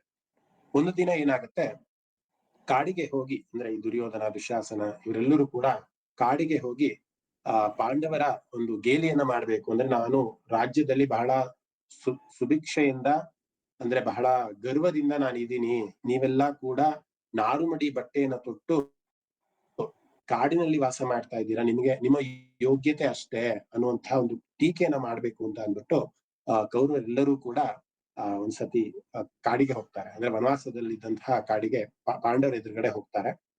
ಅಲ್ಲಿ ಗಂಧರ್ವರು ವಾಸವಾಗಿರ್ತಾರೆ. ಸಾಮಾನ್ಯವಾಗಿ ಎಲ್ಲಿ ಸಜ್ಜನರು ಇರ್ತಾರೆ, ಎಲ್ಲಿ ಒಳ್ಳೆಯ ಆಚಾರ ವಿಚಾರಗಳು ಸರ್ವೇ ಸಾಮಾನ್ಯವಾಗಿರುತ್ತೆ, ಅಲ್ಲಿ ಗಂಧರ್ವರು ವಾಸ ಮಾಡ್ತಾರೆ ಅನ್ನೋದಕ್ಕೆ ಈ ಕಥೆ ಸಾಕ್ಷಿ ಆಗ್ತಾ ಹೋಗುತ್ತೆ. ಅವರ ಮೋಜು ಅಥವಾ ಅವರ ಟೀಕೆ ಎಷ್ಟರ ಮಟ್ಟಿಗಿತ್ತು ಅಂತ ಅಂದ್ರೆ, ಬಹಳ ಅಪಹಾಸ್ಯ ಮಾಡ್ಕೊಂಡು ಅವರ ಗೇಲಿಯನ್ನ ಮಾಡ್ಕೊಂಡು ದುರ್ಯೋಧನಾದಿಗಳು ಎಲ್ಲರೂ ಕೂಡ ಟೀಕೆ ಮಾಡೋದಕ್ಕೆ ಅಂತ ಹೋಗ್ತಾರೆ. ಅಲ್ಲಿ ಗಂಧರ್ವರು ಏನ್ ಮಾಡ್ತಾರೆ, ಅವರ ಒಂದು ಟೀಕೆಯನ್ನ ಸಹಿಸ್ತಾರೆ. ಗಂಧರ್ವರು ಅಂದ್ರೆ ನಿಮ್ಗೆ ಗೊತ್ತಿರಬಹುದು, ಅಂದ್ರೆ ದೇವತೆಗಳ ಒಂದು ಅಂಶವನ್ನ ಹೊಂದಿರೋರು ಅನ್ನುವಂಥದಕ್ಕೆ ಗಂಧರ್ವರು ಅಂತ ಕರೀತಾರೆ ಅಂತ. ಸೊ ಅಲ್ಲಿ ಯುದ್ಧ ನಡೆಯುತ್ತೆ. ಯಾರ್ಯಾರಿಗೆ ಯುದ್ಧ ನಡೆಯುತ್ತೆ, ಗಂಧರ್ವರಿಗೆ ಮತ್ತೆ ಕೌರವರಿಗೆ ಒಂದು ಯುದ್ಧ ನಡೆಯುತ್ತೆ. ಆ ಯುದ್ಧದಲ್ಲಿ ದುರ್ಯೋಧನ ಸೋಲನ್ನ ಕಾಣ್ತಾನೆ. ಎಷ್ಟರ ಮಟ್ಟಿಗೆ ಸೋಲನ್ನ ಕಾಣ್ತಾನೆ ಅಂತ ಅಂದ್ರೆ, ಅವನ ವಿನಾಶ ಅವತ್ತಿನ ದಿನನೇ ಆಗೋಬೇಕಾಗಿತ್ತು. ಅಂದ್ರೆ ಗಂಧರ್ವರ ಕೈಯಲ್ಲಿ ದುರ್ಯೋಧನಾದಿಗಳು ಮತ್ತೆ ಅವರ ಸಹೋದರರ ಒಂದು ಕೊನೆ ಅಲ್ಲೇ ಆಗ್ಬೇಕಾಗಿತ್ತು. ಆದ್ರೆ ಧರ್ಮರಾಯ ಇದ್ದವನು ಆ ಗಂಧರ್ವರಲ್ಲಿ ಬೇಡ್ಕೊಂತಾನೆ, ದಯವಿಟ್ಟು ನನ್ನ ತಮ್ಮಂದಿರನ್ನ ನೀನು ಸಾಯಿಸ್ಬೇಡ, ಅವ್ರೇನೋ ತಿಳಿದಲೆ ಏನೋ ತಪ್ಪನ್ನ ಮಾಡಿದ್ದಾರೆ, ದಯವಿಟ್ಟು ಕ್ಷಮಿಸ್ಬಿಡು ಅಂತ ಗಂಧರ್ವರಲ್ಲಿ ಬೇಡ್ಕೊಂಡಾಗ ಆ ಗಂಧರ್ವರು ಕೌರವರನ್ನ ಬಿಟ್ಟು ಕಳಿಸ್ತಾರಂತೆ. ಇಷ್ಟಾದ್ರೂ ಕೂಡ ಮತ್ತೆ ಮರಳಿದಂತಹ ಕೌರವರು ರಾಜ್ಯಕ್ಕೆ ಮತ್ತೆ ಇಲ್ಲಿ ನಮ್ಗೆ ಅವಮಾನ ಆಯ್ತು ಅನ್ನುವಂತಹ ಒಂದು ನಿಟ್ಟಿನಲ್ಲಿ ಮತ್ತೆ ಇನ್ನಿಷ್ಟು ದ್ವೇಷವನ್ನ ಕಾಡೋದಕ್ಕೆ ಪ್ರಯತ್ನವನ್ನು ಮಾಡ್ತಾರಂತೆ. ಈ ಕಥೆಯನ್ನ ನಿಜವಲ್ಲೂ ನಾನು ಕೂಡ ಈ ರೀತಿಯಾಗ ಒಂದು ಪ್ರಸಂಗ ನಡೆದಿತ್ತು ಮಹಾಭಾರತದಲ್ಲಿ ಅಂತ ನನಗೂ ಕೂಡ ರೀಸೆಂಟ್ ಆಗಿ ಗೊತ್ತಾಗಿದ್ದು. ಅದರ ನಂತರದಲ್ಲಿ ಇನ್ನು ತುಂಬಾ ರೋಚಕವಾಗಿದೆ ಕತೆ. ಏನಂತ ಅಂದ್ರೆ, ಇನ್ನಿಷ್ಟು ಅವಮಾನ ಆಯ್ತು ನನಗೆ, ಇನ್ನಿಷ್ಟು ಇದಾಯ್ತು ಅಂತ ಅಂದ್ಬಿಟ್ಟು ಬಹಳ ಸಂಕಟದಿಂದ ಮತ್ತೆ ಕೌರವರು ಶಕುನಿ ಹತ್ರ ಹೋಗ್ತಾರಂತೆ. ಶಕುನಿ ಹತ್ರ ಹೋಗಿ ಎಲ್ಲಾ ಪ್ರಸಂಗವನ್ನ ಹೇಳ್ಕೊಂತಾರೆ. ಈ ತರ ಗಂಧರ್ವರು ಬಂದು ನನ್ನ ಜೊತೆ ಯುದ್ಧ ಆಯ್ತು, ಯುದ್ಧದಲ್ಲಿ ನಾನು ಸೋತ್ ಹೋದೆ, ಗಂಧರ್ವರು ಗೆದ್ರು, ಆಗ ಧರ್ಮರಾಯ ಬಂದು ನನ್ನ ಉಳಿಸ್ಕೊಟ್ಟ, ನಾವು ಹೋಗಿ ಅವ್ರಿಗೆ ಅವಮಾನ ಮಾಡ್ಬೇಕು ಅಂತ ನಾವು ಅನ್ಕೊಂಡಿದ್ವಿ, ಆದ್ರೆ ನಮಗೆ ಅವಮಾನ ಆಯ್ತು, ಇದಕ್ಕೆ ಪ್ರತ್ಯುತ್ತರವಾಗಿ ನಾವೇನಾದ್ರೂ ಮತ್ತೆ ಮಾಡ್ಲೇಬೇಕು ಪಾಂಡವರನ್ನ, ಅವ್ರು ಬದುಕಿರೋ ತನಕನೂ ಕೂಡ ನನ್ನ ಮನಸ್ಸಿಗೆ ಸಮಾಧಾನ ಅನ್ನೋದಿಲ್ಲ ಅಂತ ಹೋಗಿ ಶಕುನಿಗೆ ಹೇಳಿದಾಗ, ಶಕುನಿ ಒಬ್ಬ ಮಾಂತ್ರಿಕನನ್ನ ಪರಿಚಯ ಮಾಡ್ತಾನಂತ. ಅವನಿಗೆ ಪೆಡಂಬೂತ ಅನ್ನುತ್ತಾ ಒಂದು ಭಯಾನಕವಾದಂತಹ ಒಂದು ಮಾಂತ್ರಿಕನನ್ನ ಪರಿಚಯ ಮಾಡಿ, ಈ ಪೆಡಂಬೂತನಿಗೆ ಒಂದು ಶಕ್ತಿ ಇದೆ. ಏನ್ ಆ ಶಕ್ತಿ ಅಂತ ಅಂದ್ರೆ, ಇಂಥವ್ರನ್ನ ಸಾಯಿಸಬೇಕು ಅಥವಾ ಇಂಥವ್ರನ್ನ ವಿನಾಶ ಮಾಡ್ಬೇಕು ಅಂತ, ಇಂಥವ್ರನ್ನ ದೇಹತ್ಯಾಗ ಮಾಡ್ಬೇಕು ಅಥವಾ ಕಿರುಕುಳವನ್ನು ಕೊಡ್ಬೇಕು ಅಂದಾಗ, ಈ ಪೆಡಂಬೂತ ಅನ್ನುವಂತಹ ಭಯಾನಕವಾದಂತಹ ಮಂತ್ರಶಕ್ತಿಯನ್ನು ಉಳ್ಳಂತವನು ಅವನು ನಿನ್ನ ಒಂದು ಸಂಕಲ್ಪವನ್ನ ಈಡೇರಿಸ್ತಾನೆ ಅಂತ ಶಕುನಿ ಒಂದು ಸಲಹೆಯನ್ನ ಕೊಡ್ತಾನೆ. ಅದೇ ಸಲಹೆ ಮೇರೆಗೆ ಆಯ್ತು, ಮೊದಲು ಅವನ್ನ ಕರಿ, ನನಗೆ ಅವಮಾನ ಆಗಿದೆ, ಅವಮಾನದ ಪ್ರತಿಕಾರವನ್ನು ನಾನು ತೀರಿಸ್ಕೊಳ್ಳೇಬೇಕು ಅಂತ ಕೇಳ್ತಾನೆ. ಆಗ ಆ ಪೆಡಂಬೂತ ಅನ್ನುವಂತಹ ಒಬ್ಬ ಮಾಂತ್ರಿಕ ಮತ್ತೆ ಅರಮನೆಗೆ ಬರ್ತಾನೆ. ಈ ಎಲ್ಲವನ್ನು ಕೂಡ ಕಥೆಯನ್ನ ಹೇಳ್ತಾನೆ. ಈ ಪಂಚ ಪಾಂಡವರು ಇರ್ತಾರೆ, ಈ ರೀತಿ ವನವಾಸಕ್ಕೆ ಹೋಗಿದ್ದಾರೆ, ಅವ್ರು ಮತ್ತೆ ಹಿಂತಿರುಗಿ ಬರಬಾರದು, ಮತ್ತೆ ನಮ್ಮ ರಾಜ್ಯವನ್ನ ಅವ್ರು ಕೇಳಬಾರದು, ಆ ನಿಟ್ಟಿನಲ್ಲಿ ನೀನ್ ಏನಾದ್ರೂ ಮಾಡ್ಲೇಬೇಕು ಅಂತ ಅವರ ಒಂದು ಪ್ರಸ್ತಾವನೆಯನ್ನ ಅವರು ಮುಂದಿಡ್ತಾರೆ. ಆಗ ಆ ಮಾಂತ್ರಿಕನಾದವನು, ಖಂಡಿತ ಈ ಒಂದು ಕಾರ್ಯ ನನ್ನ ಕೈಲಿ ಆಗೇ ಆಗತ್ತೆ, ಅದ್ರಲ್ಲಿ ಯಾವುದೇ ರೀತಿಯ ಒಂದು ಸಂಶಯ ಇಲ್ಲ, ಯಾಕೆಂದ್ರೆ ಎಲ್ಲಾ ಶಕ್ತಿಗಳನ್ನ ನಾನು ನನ್ನ ಮೈಗೂಡಿಸ್ಕೊಂಡಿದ್ದೀನಿ ಅಂತ ವಿದ್ಯೆಗಳನ್ನ ನಾನು ಕಲ್ತಿದ್ದೀನಿ. ರಕ್ತ ಕಾರಿ ಸಾಯುವಂತಹ ಒಂದು ಯೋಚನೆಯನ್ನ ನಾನು ಮಾಡ್ತೀನಿ. ಆದ್ರೆ ಇಲ್ಲಿ ಒಂದೇ ಒಂದು ಷರತ್ತು ಅಂತ ಅವನು ಹೇಳ್ತಾನೆ. ಏನ್ ಆ ಷರತ್ತು ಅಂತ ಅಂದ್ರೆ, ನಾನು ಅವ್ರನ್ನ ಕಾಡ್ಬೇಕು ಅಥವಾ ನಾನು ಅವರ ವಿನಾಶವನ್ನು ಮಾಡ್ಬೇಕು, ಅವ್ರಿಗೆ ತೊಂದರೆಯನ್ನ ಕೊಡ್ಬೇಕು ಅಂದ್ರೆ 2 ಷರತ್ತು ಏನಂತ ಅಂದ್ರೆ, ಒಂದು, ಅವರು ಬದುಕಿರ್ಬೇಕು. ಸತ್ತವರಿಗೆ ನಾನು ಅರ್ಚನೆ ಮಾಡೋದಕ್ಕೆ ಆಗೋದಿಲ್ಲ. ಅವರು ಬದುಕಿರ್ಬೇಕು, ಮತ್ತೆ ಅವರು ನೀರಿನಲ್ಲಿ ಇರಬಾರ್ದು. ಈ 2 ಷರತ್ತುಗಳು. ಅಕಸ್ಮಾತ್ ಅವ್ರನ್ನ ನೀರಿನಲ್ಲಿ ಇದ್ರು ಅಂತ ಅಂದ್ರೆ ನಾನು ಅವ್ರನ್ನ ಸಾಯಿಸೋದಕ್ಕೆ ಆಗೋಲ್ಲ, ನನ್ಗೆ ಅಂತಹ ಶಕ್ತಿ ಇಲ್ಲ. ಅಂದ್ರೆ ನೀರ್ ಒಳಗಡೆ ಇರೋವ್ರಿಗೆ, ಮತ್ತೆ ಸತ್ತಿರೋ ಅಂತವ್ರಿಗೆ. ಅವರು ಬದುಕಿರ್ಬೇಕು, ದೇಹದಾರಿಗಳಾಗಿರ್ಬೇಕು, ಅಂತವ್ರಿಗೆ ಮಾತ್ರ ನನ್ನ ಈ ಶಕ್ತಿ ಏನೋ ಆಗತ್ತೆ, ಅಂದ್ರೆ ನನ್ನ ಒಂದು ಮಾಂತ್ರಿಕ ಶಕ್ತಿ ಕೆಲ್ಸ ಮಾಡತ್ತೆ ಅಂತ ಹೇಳ್ತಾರೆ. ಅದಕ್ಕೆ ದುರ್ಯೋಧನಾದಿಗಳು ಎಲ್ಲ ಹೇಳ್ತಾರೆ, ಅಯ್ಯೋ ದೇಹದಾರಿಗಳೇ ಆಗಿದ್ದಾರೆ, ಇವಳು ಕೂಡ ನಾರುಮಡಿ ಬಟ್ಟೆಯನ್ನು ಉಟ್ಟು ಕಾಡಿನಲ್ಲೇ ವಾಸ ಮಾಡ್ತಿದ್ದಾರೆ, ನೀವು ಅವ್ರನ್ನ ಖಂಡಿತ ಸಂಹಾರ ಮಾಡ್ಬೋದು, ಇಂಥ ಕಡೆ ಇದ್ದಾರೆ, ಈ ರೀತಿ ಇದ್ದಾರೆ ಅಂತ ಎಲ್ಲವನ್ನು ಕೂಡ ಕಳಿಸಿ ಹೋಗ್ತಾರೆ. ಈ ಒಂದು ವಿಚಾರ ಕೃಷ್ಣ ಪರಮಾತ್ಮನಿಗೆ ಗೊತ್ತಾಗತ್ತೆ. ಸದಾ ಯಾವಾಗಲೂ ಭಕ್ತರನ್ನ ಕಾಪಾಡೋದೇ ನಮ್ಮ ನಾರಾಯಣನ ಒಂದು ಕೆಲಸ ಆಗಿರೋದ್ರಿಂದ ಈ ಒಂದು ವಿಚಾರ ಕೃಷ್ಣನಿಗೆ ಗೊತ್ತಾಗಿ ಯಮಧರ್ಮರಾಜನಿಗೆ ಕರೆದು ಒಂದು ಕೆಲಸವನ್ನ ಕೊಡ್ತಾರೆ. ಈ ರೀತಿ ನನ್ನ ಭಕ್ತರಾದಂತಹ ಪಾಂಡವರಿಗೆ ಕಷ್ಟ ಬಂದಿದೆ, ಈಗ ಈ ಪೆಡಂಭೂತ ಅಥವಾ ಈ ನೆಗೆಟಿವ್ ಎನರ್ಜಿ ಅಂತ ಏನಿದೆಯಲ್ಲ, ಆ ಒಂದು ಇದರಿಂದ ಇವ್ರಿಗೆಲ್ಲ ಕಾಪಾಡಬೇಕು ನೀನು ಅಂತ ಅಂದ್ಬಿಟ್ಟು ಕೃಷ್ಣ ಯಮಧರ್ಮರಾಜನಿಗೆ ಒಂದು ಸಲಹೆಯನ್ನ ಕೊಡ್ತಾನೆ. ನೀನು ಬ್ರಾಹ್ಮಣ ವೇಷಧಾರಿಯಾಗಿ ಬಂದು ಈ ಪಾಂಡವರನ್ನ ಕಾಪಾಡು ಅಂತ. ಸೊ ಯಾವ ರೀತಿ ಕಾಪಾಡ್ತಾನೆ ಅಂದ್ರೆ, ಯಮಧರ್ಮರಾಯ ಒಬ್ಬ ಯಕ್ಷನಾಗಿ ಬರ್ತಾನೆ. ಯಕ್ಷನ ಒಂದು ವೇಷ ಹಾಕಿಸ್ಕೊಂಡು ಆ ಸರೋವರದ ಬಳಿ ಬರ್ತಾನೆ. ಸರೋವರ ಅಂದ್ರೆ ಆ ಕಾಡಿನ ಬಳಿ ಬರ್ತಾನೆ. ಆವತ್ತಿನ ದಿನ ಯಾಕೋ ಪಾಂಡವರಿಗೆ ಎಲ್ಲಿಲ್ಲದ ಬಾಯಾರಿಕೆ. ಸಾಮಾನ್ಯವಾಗಿ ನಮ್ಗೆ ಇವತ್ತು ಬಾಯಾರಿಕೆ ಆಯ್ತು ಅಂದ್ರೆ ನಮ್ಮ ಮನೆಗಳಲ್ಲಿ ಪಾತ್ರೆಗಳಿರುತ್ತೆ ಅಥವಾ ಬಿಂದಿಗೆ ಇರುತ್ತೆ, ಅಲ್ಲಿ ನೀರು ತುಂಬಿಸಿಟ್ಕೊಂಡಿರ್ತೀವಿ. ಆಗಿನ ಕಾಲದಲ್ಲಿ ಹಾಗಿರ್ಲಿಲ್ಲ. ಏನಾದ್ರೂ ಬಾಯಾರಿಕೆ ಅಥವಾ ನೀರಡಿಕೆ ಆಯ್ತು ಅಂದ್ರೆ ಅಲ್ಲೇ ಸರೋವರಕ್ಕೆ ಹೋಗಿ ಅಲ್ಲೇ ಹರಿತಿರುವಂತಹ ನೀರನ್ನ ಕುಡಿದು ಮತ್ತೆ ಮನೆಗೆ ಅಥವಾ ತಮ್ಮ ಕುಟೀರಕ್ಕೆ ಬರುವಂತಹ ಒಂದು ವ್ಯವಸ್ಥೆ ಇತ್ತು. ಹಾಗೆ ಅವತ್ತಿನ ದಿನ ಬಾಯಾರಿಕೆಯನ್ನ ಬರುವ ಹಾಗೆ ಮಾಡಿ ಅಷ್ಟು ಪಂಚಪಾಂಡವರನ್ನು ಕೂಡ ಯಕ್ಷನಾದಂತಹ ಯಮಧರ್ಮರಾಯ ಅವ್ರ ಹತ್ರ ಕರ್ಸ್ಕೊಂತಾನೆ. ಕರೆಸಿ ಒಂದಿಷ್ಟು ಪ್ರಶ್ನೆಯನ್ನ ಕೇಳ್ತಾನೆ. ಅದಕ್ಕೆ ಯಕ್ಷ ಪ್ರಶ್ನೆಗಳು ಅಂತ ಕೂಡ ಇನ್ನೂ ಸ್ವಲ್ಪ ಡೀಟೇಲ್ ಆಗಿ ಮುಂದಿನ ಕ್ಲಾಸ್ ಅಲ್ಲಿ ಯಾವತ್ತಾದ್ರೂ ಹೇಳ್ತೀನಿ. ಯಾಕಂದ್ರೆ ಇವತ್ತು ಸಮಯ ಆಗ್ತಾ ಇರೋದ್ರಿಂದ ಒಂದಿಷ್ಟು ಬೇಗ ಈ ಕಥೆಯನ್ನ ಮುಗಿಸುವಂತ ಪ್ರಯತ್ನ ಮಾಡ್ತೀನಿ. ಒಂದಿಷ್ಟು ಪ್ರಶ್ನೆಗಳನ್ನ ಕೇಳ್ತಾನೆ. ನಾನು ಯಕ್ಷನಾಗಿದ್ದೇನೆ, ಒಂದಿಷ್ಟು ಪ್ರಶ್ನೆಗಳನ್ನ ನಿಮ್ಮಲ್ಲಿ ಕೇಳ್ತೀನಿ, ನೀವು ಆ ಪ್ರಶ್ನೆಗಳಿಗೆ ಸರಿಯಾದ ಉತ್ತರವನ್ನ ಕೊಟ್ರೆ ಮಾತ್ರ ಈ ನೀರನ್ನ ನೀವು ಕುಡಿಯೋದಕ್ಕೆ ನಾನು ಅವಕಾಶವನ್ನ ಕೊಡ್ತೀನಿ, ಇಲ್ಲ ಅಂತಂದ್ರೆ ಈ ನೀರಲ್ಲೇ ನೀವು ಮುಳುಗ್ಬೇಕು ಅಂತ ಯಕ್ಷ ರೂಪದಲ್ಲಿದ್ದಂತಹ ಯಮಧರ್ಮರಾಯ ಹೇಳ್ತಾ ಹೋಗ್ತಾನೆ. ಅದರಲ್ಲಿ ಪಂಚಪಾಂಡವರಲ್ಲಿ ಎಲ್ಲರೂ ಕೂಡ 4 ಜನರು ಕೂಡ ಯಕ್ಷರ ಒಂದು ಪ್ರಶ್ನೆಯನ್ನ ಉತ್ತರಿಸೋದಕ್ಕೆ ಆಗೋದೇ ಇಲ್ಲ. ಅವರು ಒಪ್ಕೊಂಡ ಹಾಗೆ ಆ ನದಿಗೆ ಅಂದ್ರೆ ಸರೋವರದ ಒಳಗಡೆ ಅವ್ರು ಪ್ರವೇಶ ಮಾಡ್ತಾರೆ. ಇಲ್ಲಿ ಕಾರಣ ಇಷ್ಟೇ, ಯಮಧರ್ಮರಾಯ ಆ ಒಂದು ಪೆಡಂಭೂತನ ಒಂದು ನೆಗೆಟಿವ್ ವೈಬ್ಸ್ ಇಂದ ಕಾಪಾಡಬೇಕು ಅನ್ನೋದು ಅವನ ಒಂದು ಇದಾಗಿತ್ತು. ಅದಕ್ಕೋಸ್ಕರ ಇಷ್ಟೆಲ್ಲ ಯಮಧರ್ಮರಾಯ ಮಾಡ್ತಾ ಹೋಗ್ತಾನೆ. 4 ಜನರು ಆದ್ಮೇಲೆ, ಆದ್ರೆ ಧರ್ಮರಾಯನಿಗೆ ಎಲ್ಲಾ ಶಾಸ್ತ್ರಗಳು ಗೊತ್ತಿತ್ತು, ಎಲ್ಲಾ ಪ್ರಶ್ನೆಗಳು ಉತ್ತರ ಗೊತ್ತಿತ್ತು, ಎಲ್ಲಾ ಯಕ್ಷ ಪ್ರಶ್ನೆಗಳು ಕೂಡ ಧರ್ಮರಾಯನಲ್ಲಿ ಉತ್ತರ ಇತ್ತು. ಆಗ ಧರ್ಮರಾಯ ಮಾತ್ರ ಆ ನದಿ ಒಳಗಡೆ ಹೋಗೋದಿಲ್ಲ. ಆ ಯಕ್ಷ ಪ್ರಶ್ನೆಗಳೆಲ್ಲವೂ ಕೂಡ ಅವನು ಉತ್ತರಿಸಿ ಅವನು ನದಿಯಲ್ಲೇ ಇರೋ ಹಾಗೆ, ಅಂದ್ರೆ ಆ ಪೆಡಂಭೂತ ಬರುವ ತನಕನೂ ನದಿಯಲ್ಲೇ ಇರೋ ಹಾಗೆ ಆ ಯಕ್ಷ ಇರ್ಸ್ಕೊಂತಾನೆ. ಅಂದ್ರೆ ಒಂದಿಷ್ಟು ಸಮಯವನ್ನ ಆ ನದಿ ಸರೋವರದ ನೀರಿನಲ್ಲೇ ಇರೋ ತರ ಮಾಡ್ತಾನೆ. ಆ ಪೆಡಂಭೂತ 2 ಷರತ್ತುಗಳನ್ನ ಹಾಕಿದ್ದ, ನಾನು ನಿಮ್ಗೆ ಆಗ್ಲೇ ಹೇಳಿದೆ. ಒಂದು, ದೇಹದಾರಿಗಳಾಗಿರ್ಬೇಕು, ಅಂದ್ರೆ ಬದುಕಿರ್ಬೇಕು, ಅಂತವ್ರಿಗೆ ಮಾತ್ರ ನನ್ನ ಒಂದು ಈ ಕೊನಗಯ್ಯ ಅಂತ ಒಂದು ದೊಡ್ಡ ಭೂತದ ಹೆಸರು, ಕೊನಗಯ್ಯ ಅಂತ. ಅಂದ್ರೆ ಪೆಡಂಭೂತದ ಹೆಸರು ಕೊನಗಯ್ಯ ಅಂತ, ಅವರ ಪ್ರಭಾವ ಬೀಳತ್ತೆ ಅಂತ. ಇನ್ನೊಂದು, ಅವರು ನೀರಿನಲ್ಲಿ ಇರಬಾರ್ದು, ಅವ್ರು ಭೂಮಿ ಮೇಲೆ ಇರಬೇಕು ಅನ್ನುವಂಥದ್ದು. ಸೊ ಹಾಗೆ ಆ ಕೊನಗಯ್ಯ ಅನ್ನುವಂತಹ ಒಂದು ಪ್ರಭಾವ ಅಲ್ಲಿ ಬರುತ್ತೆ. ಅಲ್ಲಿ ನೋಡ್ತಾರೆ, ಅಲ್ಲಿ ಯಾರು ಕೂಡ ಭೂಮಿ ಮೇಲೆ ಇರೋದಿಲ್ಲ, ಎಲ್ಲಾ ಪಂಚಪಾಂಡವರು ಕೂಡ ನೀರಿನಲ್ಲಿ ವಾಸ ಮಾಡ್ತಿರ್ತಾರೆ, ಅಥವಾ ನೀರಿನ ಒಳಗೆ ವಾಸ ಮಾಡ್ತಿರ್ತಾರೆ.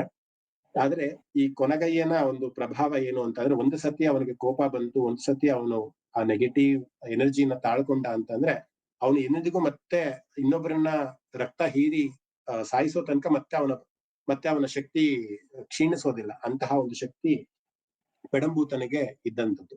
ಸೊ ಎಲ್ಲ ಪಾಂಡವರನ್ನ ಹುಡುಕ್ತಾನೆ, ಸಿಗ್ಲಿಲ್ಲ. ಕಡೆಗೆ ಮತ್ತೆ ಅವನೇ ಸೃಷ್ಟಿಸಿದಂತಹ ಪೆಡಂಭೂತನ ಹತ್ರ ಹೋಗ್ತಾನೆ. ಅಂದ್ರೆ ಈಗ ಪೆಡಂಭೂತ ಕೊನಂಗಯ್ಯನನ್ನ ಸೃಷ್ಟಿಸಿರೋದು. ಕೊನಂಗಯ್ಯ ಅನ್ನೋದು ಒಬ್ಬ ದೊಡ್ಡ ರಾಕ್ಷಸ.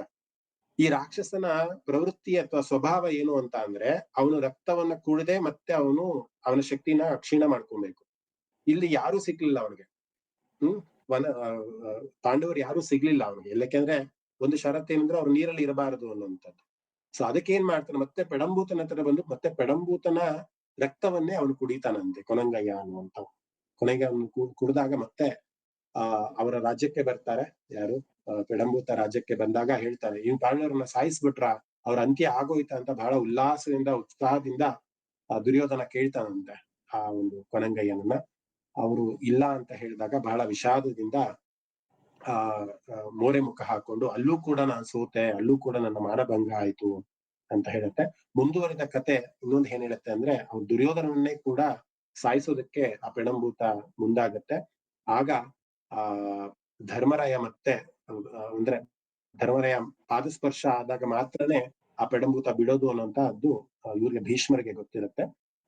ಮತ್ತೆ ಬಂದು ಧರ್ಮರಾಯ ತನ್ನ ಪಾದಸ್ಪರ್ಶವನ್ನ ಮಾಡ್ತಾನೆ ಯಾರಿಗೆ, ದುರ್ಯೋಧನಿಗೆ. ಆಗ ಆ ಪೆಡಂಬೂತ ದುರ್ಯೋಧನನ್ನ ಬಿಡುತ್ತೆ. ಅಷ್ಟರ ಮಟ್ಟಿಗೆ ಕೂಡ ಆ ಕತೆ ಹೋಗುತ್ತೆ. ಸೊ ಇವತ್ತಿನ ಮಟ್ಟಿಗೆ ಇಷ್ಟನ್ನ ತಿಳ್ಕೊಂಡ್ರೆ ಸಾಕು. ಸೊ ಇಷ್ಟು ಕಥೆಗಳಲ್ಲಿ ಒಂದು ನೀತಿ ನಮ್ಗೆ ಏನ್ ತಿಳ್ಕೊಂತ ಬರುತ್ತೆ ಅಂತಂದ್ರೆ, ನಾವ್ ಯಾರಿಗಾದ್ರೂ ಏನಾದ್ರೂ ಅನ್ಯಾಯವನ್ನ ಮಾಡ್ಬೇಕು ಅಥವಾ ಹಾಳನ್ನ ಮಾಡ್ಬೇಕು ಅಥವಾ ನಷ್ಟವನ್ನ ಮಾಡ್ಬೇಕು ಅಂತ ನಾವೇನಾದ್ರೂ ಹೋದ್ರೆ ಅದು ತಿರುಗಿ ನಮಗೇ ಬರುತ್ತೆ ಅನ್ನೋದನ್ನ ನಾವು ಬಹಳ ಸೂಕ್ಷ್ಮವಾಗಿ ಅಬ್ಸರ್ವ್ ಮಾಡ್ಬೇಕಾಗಿರುವಂತಹ ಒಂದು ಕತೆ. ಸೊ ಇಲ್ಲಿ ಕೃಷ್ಣನ ಒಂದು ಚಾತುರ್ಯತೆ ಹೇಗಿತ್ತು ಅಂದ್ರೆ, ಯಮಧರ್ಮರಾಯನನ್ನ ಸಲಹೆಯನ್ನು ತಗೊಂಡು ಅಥವಾ ಯಮಧರ್ಮರಾಯನ ಯಕ್ಷನ ರೂಪದಲ್ಲಿ ತಗೊಂಡು ಯಕ್ಷನಾಗಿ ಬಂದು ಪಾಂಡವರ ಒಂದು ಸೇವ್ ಮಾಡಿದಂತಹ ಒಂದು ಪ್ರಸಂಗವನ್ನ ನಮ್ಮ ಮಹಾಭಾರತದಲ್ಲಿ ನೋಡ್ತಾ ಹೋಗ್ಬೋದು. ಇದಕ್ಕೆ ಸುಪ್ರೀತರಾದಂತಹ ದೇವತೆಗಳು ಹೂವಿನ ಮಳೆಯನ್ನ ಸುರಿಸ್ತಾರಂತೆ ಯಕ್ಷನಿಗೆ ಮತ್ತೆ ಶ್ರೀಕೃಷ್ಣನಿಗೆ, ಪಾಂಡವರಿಗೆ. ವನವಾಸದಲ್ಲಿದ್ರೂ ಕೂಡ ಎಂತಹ ನೆಗೆಟಿವ್ ಎನರ್ಜಿ, ಎಂತಹ ನೆಗೆಟಿವ್ ವೈಬ್ಸ್ ಬಂದ್ರೂ ಕೂಡ ಅಥವಾ ಸಂಕಷ್ಟಗಳು ಬಂದ್ರೂ ಕೂಡ ಅದನ್ನ ಪರಿಹಾರ ಮಾಡ್ಕೊಳ್ಳುವಂತಹ ಶಕ್ತಿ ಕೊಡುವಂತವನು ನಮ್ಮ ಶ್ರೀಮನ್ನಾರಾಯಣ ಭಗವಂತ. ಯಾಕೆಂದ್ರೆ ಅವನು ಸುರಾನಂದ, ಎಲ್ಲರಿಗೂ ಕೂಡ ಆನಂದವನ್ನ ಕೊಡುವಂತವನು, ಸುರರಿಗೂ ನರರಿಗೂ ಎಲ್ಲರಿಗೂ ಕೂಡ ಆನಂದವನ್ನ ಕೊಡುವಂತಲ್ಲಿ ಪರಮಾತ್ಮ ಇದ್ದಾನೆ. ಅವನನ್ನ ಧ್ಯಾನಿಸಿದ್ರೆ ಸಾಕು, ಅವನನ್ನ ನಾವು ನೆನೆದರೆ ಸಾಕು, 3 ರೀತಿಯ ಆನಂದವನ್ನ ಸಾಮಾನ್ಯವಾಗಿ ಇವ್ರು ಹೇಳ್ತಾರೆ. ಮೊನ್ನೆ ತಾನೇ ಅದನ್ನು ಓದ್ದೆ, 3 ರೀತಿಯ ಆನಂದವಿದೆ ಅಂತ. ಒಂದು ನಮ್ಮ ಇಂದ್ರಿಯಗಳಿಗೆ ಸಿಲುಕುವಂತಹ ಆನಂದ, ನಮ್ಮ ಮೂಗಿಗೋ ನಮ್ಮ ನಾಲಿಗೆಗೋ ನಮ್ಮ ಚರ್ಮಕ್ಕೋ ಇಂದ್ರಿಯಗಳಿಗೆ ಗೋಚರ ಆಗುವಂತಹ ವಿಷಯಾನಂದ ಅನ್ನುವಂಥದ್ದು ಮೊದಲನೆಯ ಒಂದು ಆನಂದ. ನನಗೆ ಏನೋ ಒಂದು ಟೇಸ್ಟಿ ಆಗಿ ಒಂದು ಸ್ವೀಟ್ ತಿಂದೆ ಅಂದ್ರೆ ನಾಲಿಗೆ ಅದು ರುಚಿಸುತ್ತೆ. ನನ್ನ ಏನೋ ಒಂದು ಹೂವಿನ ಪರಿಮಳನೋ ಅಥವಾ ಸೆಂಟೋ ಬಂದಾಗ ನನ್ನ ಮೂಗು ಅದನ್ನ ಗ್ರಹಣ ಮಾಡುತ್ತೆ. ಹಾಗೆ ಚರ್ಮವನ್ನು ಏನೋ ಒಂದು ಸ್ಪರ್ಶ ಆಯ್ತು ಅಂದಾಗ ಆ ಚರ್ಮ ಅದನ್ನ ಅವೆಲ್ಲವೂ ಕೂಡ ವಿಷಯಾನಂದಗಳು. ಅದನ್ನ ಸಾಮಾನ್ಯವಾಗಿ ನಾವೆಲ್ಲರೂ ಕೂಡ ಅನುಭವಿಸ್ತೀವಿ. ಎರಡನೇದು ಬಂದು ಭಜನಾನಂದ ಅಂತ. ಭಜನಾನಂದ ಅಂತಂದ್ರೆ ಈ ರೀತಿ ನಾವು ಮಾಡ್ತಿದೀವಲ್ಲ, ದೇವರ ಧ್ಯಾನವನ್ನು ಮಾಡೋದು, ಪಾರಾಯಣವನ್ನು ಮಾಡೋದು, ಭಜನೆಯನ್ನ ಮಾಡೋದು ಅಥವಾ ಒಂದು ಲೀಲೆಗಳನ್ನ ಪಾಡುವಂಥದ್ದು, ಇವೆಲ್ಲವೂ ಕೂಡ ಭಜನಾನಂದ ಅನ್ನುವಂಥದ್ದು. ಅದು ಒಂದು ಮೆಟ್ಟಿಲು ಮೇಲೆ, ಅಂದ್ರೆ ವಿಷಯಾನಂದಕ್ಕೆ ಮೀರಿದ ಇನ್ನೊಂದು ಮೆಟ್ಟಿಲು. ಅದಕ್ಕೂ ಮೀರಿದ ಇನ್ನೊಂದು ಮೆಟ್ಟಿಲಿದೆ, ಅದು ಆತ್ಮಾನಂದ ಅಂತ. ಆತ್ಮಾನಂದ ಅಂತಂದ್ರೆ ಮನಸ್ಸಿನಲ್ಲಿ ಸುಮ್ಮನೆ ಏಕಾಂತದಲ್ಲಿ ಕುತ್ಕೊಂಡು ಕಣ್ಣನ್ನ ಮುಚ್ಚಿ ಪರಮಾತ್ಮನನ್ನ ಧ್ಯಾನಿಸ್ಕೊಂಡು ಏಕರೂಪದಲ್ಲಿ ಒಂದು ಜ್ಯೋತಿಯ ರೂಪದಲ್ಲೋ ಅಥವಾ ಒಂದು ಕಾಂತಿಯ ರೂಪದಲ್ಲೋ ಒಂದು ಬೆಳಕಿನ ರೂಪದಲ್ಲೋ ಪರಮಾತ್ಮ ಇದ್ದಾನೆ. ಅದು ವಿಷ್ಣು ಆಗಿರ್ಬೋದು, ಲಲಿತೆ ಆಗಿರ್ಬೋದು, ದುರ್ಗೆ ಆಗಿರ್ಬೋದು, ಯಾವುದೇ ಒಂದು ಶಕ್ತಿ ನಮ್ಮನ್ನ ಕಾಪಾಡ್ತಾ ಇದೆ, ನಮ್ಮನ್ನ ಹರಿಸ್ತಾ ಇದೆ, ನಮ್ಮಲ್ಲಿ ಇದೆ, ನಮಗೆ ಗೋಚರ ಆಗ್ತಾ ಇದೆ ಅನ್ನುವಂತಹ ಒಂದು ನಿಟ್ಟಿನಲ್ಲಿ ಯಾರ ಆನಂದವನ್ನ ಪಡ್ತಾರಲ್ಲ ಅದು ಆತ್ಮಾನಂದ ಅಂತ. ನಮ್ಮೆಲ್ಲರ ಧ್ಯೇಯ, ನಮ್ಮೆಲ್ಲರ ಒಂದು ಗುರಿ ಆ ಆತ್ಮಾನಂದವನ್ನ ತಲುಪುವಂತಹ ನಿಟ್ಟಿನಲ್ಲಿ ನಾವೆಲ್ಲರೂ ಕೂಡ ಕೆಲಸ ಮಾಡ್ಬೇಕಾಗಿದೆ. ಆದ್ರೆ ನಾವು ಕೆಳವರ್ಗದ ವಿಷಯಾನಂದವನ್ನ ನಾವು ಮಾಡ್ತಾ ಇದ್ದೀವಿ.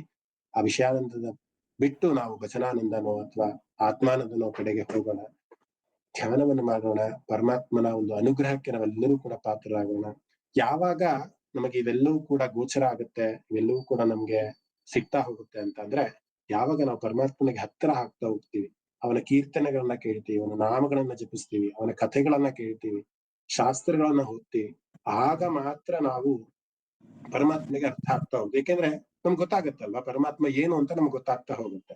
ಇವತ್ತಿಷ್ಟು ಹೇಳಿದ ಕಥೆಗಳಲ್ಲಿ ಪರಮಾತ್ಮನ ಶಕ್ತಿ, ಪರಮಾತ್ಮನ ವೈಭವ ನಮ್ಗೆ ಗೊತ್ತಾಗ್ತಾ ಹೋಯ್ತು.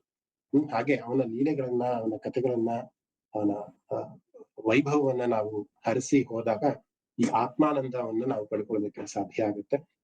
ಇಷ್ಟೂ ಜನ 1.5 ಗಂಟೆಗಳ ಕಾಲ ಇವತ್ತು ಒಂದಿಷ್ಟು 4 ನಾಮಗಳನ್ನು ನಾವು ತಿಳ್ಕೊಂಡ್ವಿ. 4 ನಾಮಗಳನ್ನು ತಿಳ್ಕೊಂಡ್ವಿ. ಆ 4 ನಾಮದಲ್ಲಿ ಬರುವಂತಹ ರಾಮಾಯಣದ ಕಥೆಗಳು ಅಥವಾ ಮಹಾಭಾರತದ ಕಥೆಗಳು ಎಲ್ಲವನ್ನು ಕೇಳಿ ಭಗವಂತನ ವೈಭವವನ್ನು ನಾವೆಲ್ಲರೂ ಕೂಡ ಅನುಭವಿಸಿದ್ದೀವಿ. ಶ್ರೀನಿವಾಸ ಸತಾಂ ಗತಿ ಅನಿರುದ್ಧ ಸುರಾನಂದ ಅನ್ನುವಂತಹ 4 ನಾಮಗಳನ್ನ ನಾವು ಅರ್ಥೈಸ್ಕೊಂಡ್ವಿ. ಬಹಳ ಖುಷಿ ಆಗ್ತಿದೆ, ಬಹಳ ಆನಂದವಾಗ್ತಿದೆ. ಇದೇ ಆನಂದವನ್ನ ಮುಂದುವರಿಸ್ತಾ ಮುಂದಿನ ವಾರ ಇದೇ ಸಮಯಕ್ಕೆ ಭೇಟಿಯಾಗೋಣ. ಅದಕ್ಕಿಂತ ಮುಂಚೆ ಒಂದೇ ಒಂದು ನಿಮಿಷ ಆ ಒಂದು ಪರಮಾತ್ಮನನ್ನ ನಾವು ಕಣ್ಮುಚ್ಚಿ 1 ನಿಮಿಷ ಧ್ಯಾನಾಸಕ್ತಿಯಲ್ಲಿ ಕೂತ್ಕೊಂಡು, ಪರಮಾತ್ಮ ನಾನು ನಿನಗೆ ಹತ್ರ ಆಗ್ಬೇಕು, ನನ್ನ ಕರೆಸ್ಕೋ, ಇನ್ನು ಸಮೀಪಕ್ಕೆ ಕರೆಸ್ಕೋ ಅಂತ ಒಂದು ಧ್ಯಾನವನ್ನು ಮಾಡೋಣ. ಎಲ್ಲರೂ ಸಮಚಿತ್ತದಿಂದ ಕೂತ್ಕೊಳ್ಳಿ, ಸ್ಟ್ರೈಟ್ ಆಗಿ ಕೂತ್ಕೊಳ್ಳಿ, ಕೈಗಳನ್ನ ಜೋಡಿಸ್ಕೊಳ್ಳಿ, ಕಣ್ಣುಗಳನ್ನ ಮುಚ್ಕೊಳ್ಳಿ. ನಿಮ್ಮ ದೃಷ್ಟಿ ಅಥವಾ ನಿಮ್ಮ ಮನಸ್ಸಿನಲ್ಲಿ ಒಂದು ಜ್ಯೋತಿನೋ, ಒಂದು ಬೆಳಕೋ, ಒಂದು ಕಾಂತಿನೋ, ಜ್ಯೋತಿ ಸ್ವರೂಪನಾದಂತಹ ಪರಮಾತ್ಮನನ್ನು ನೆನೆಸ್ಕೊಳ್ಳಿ.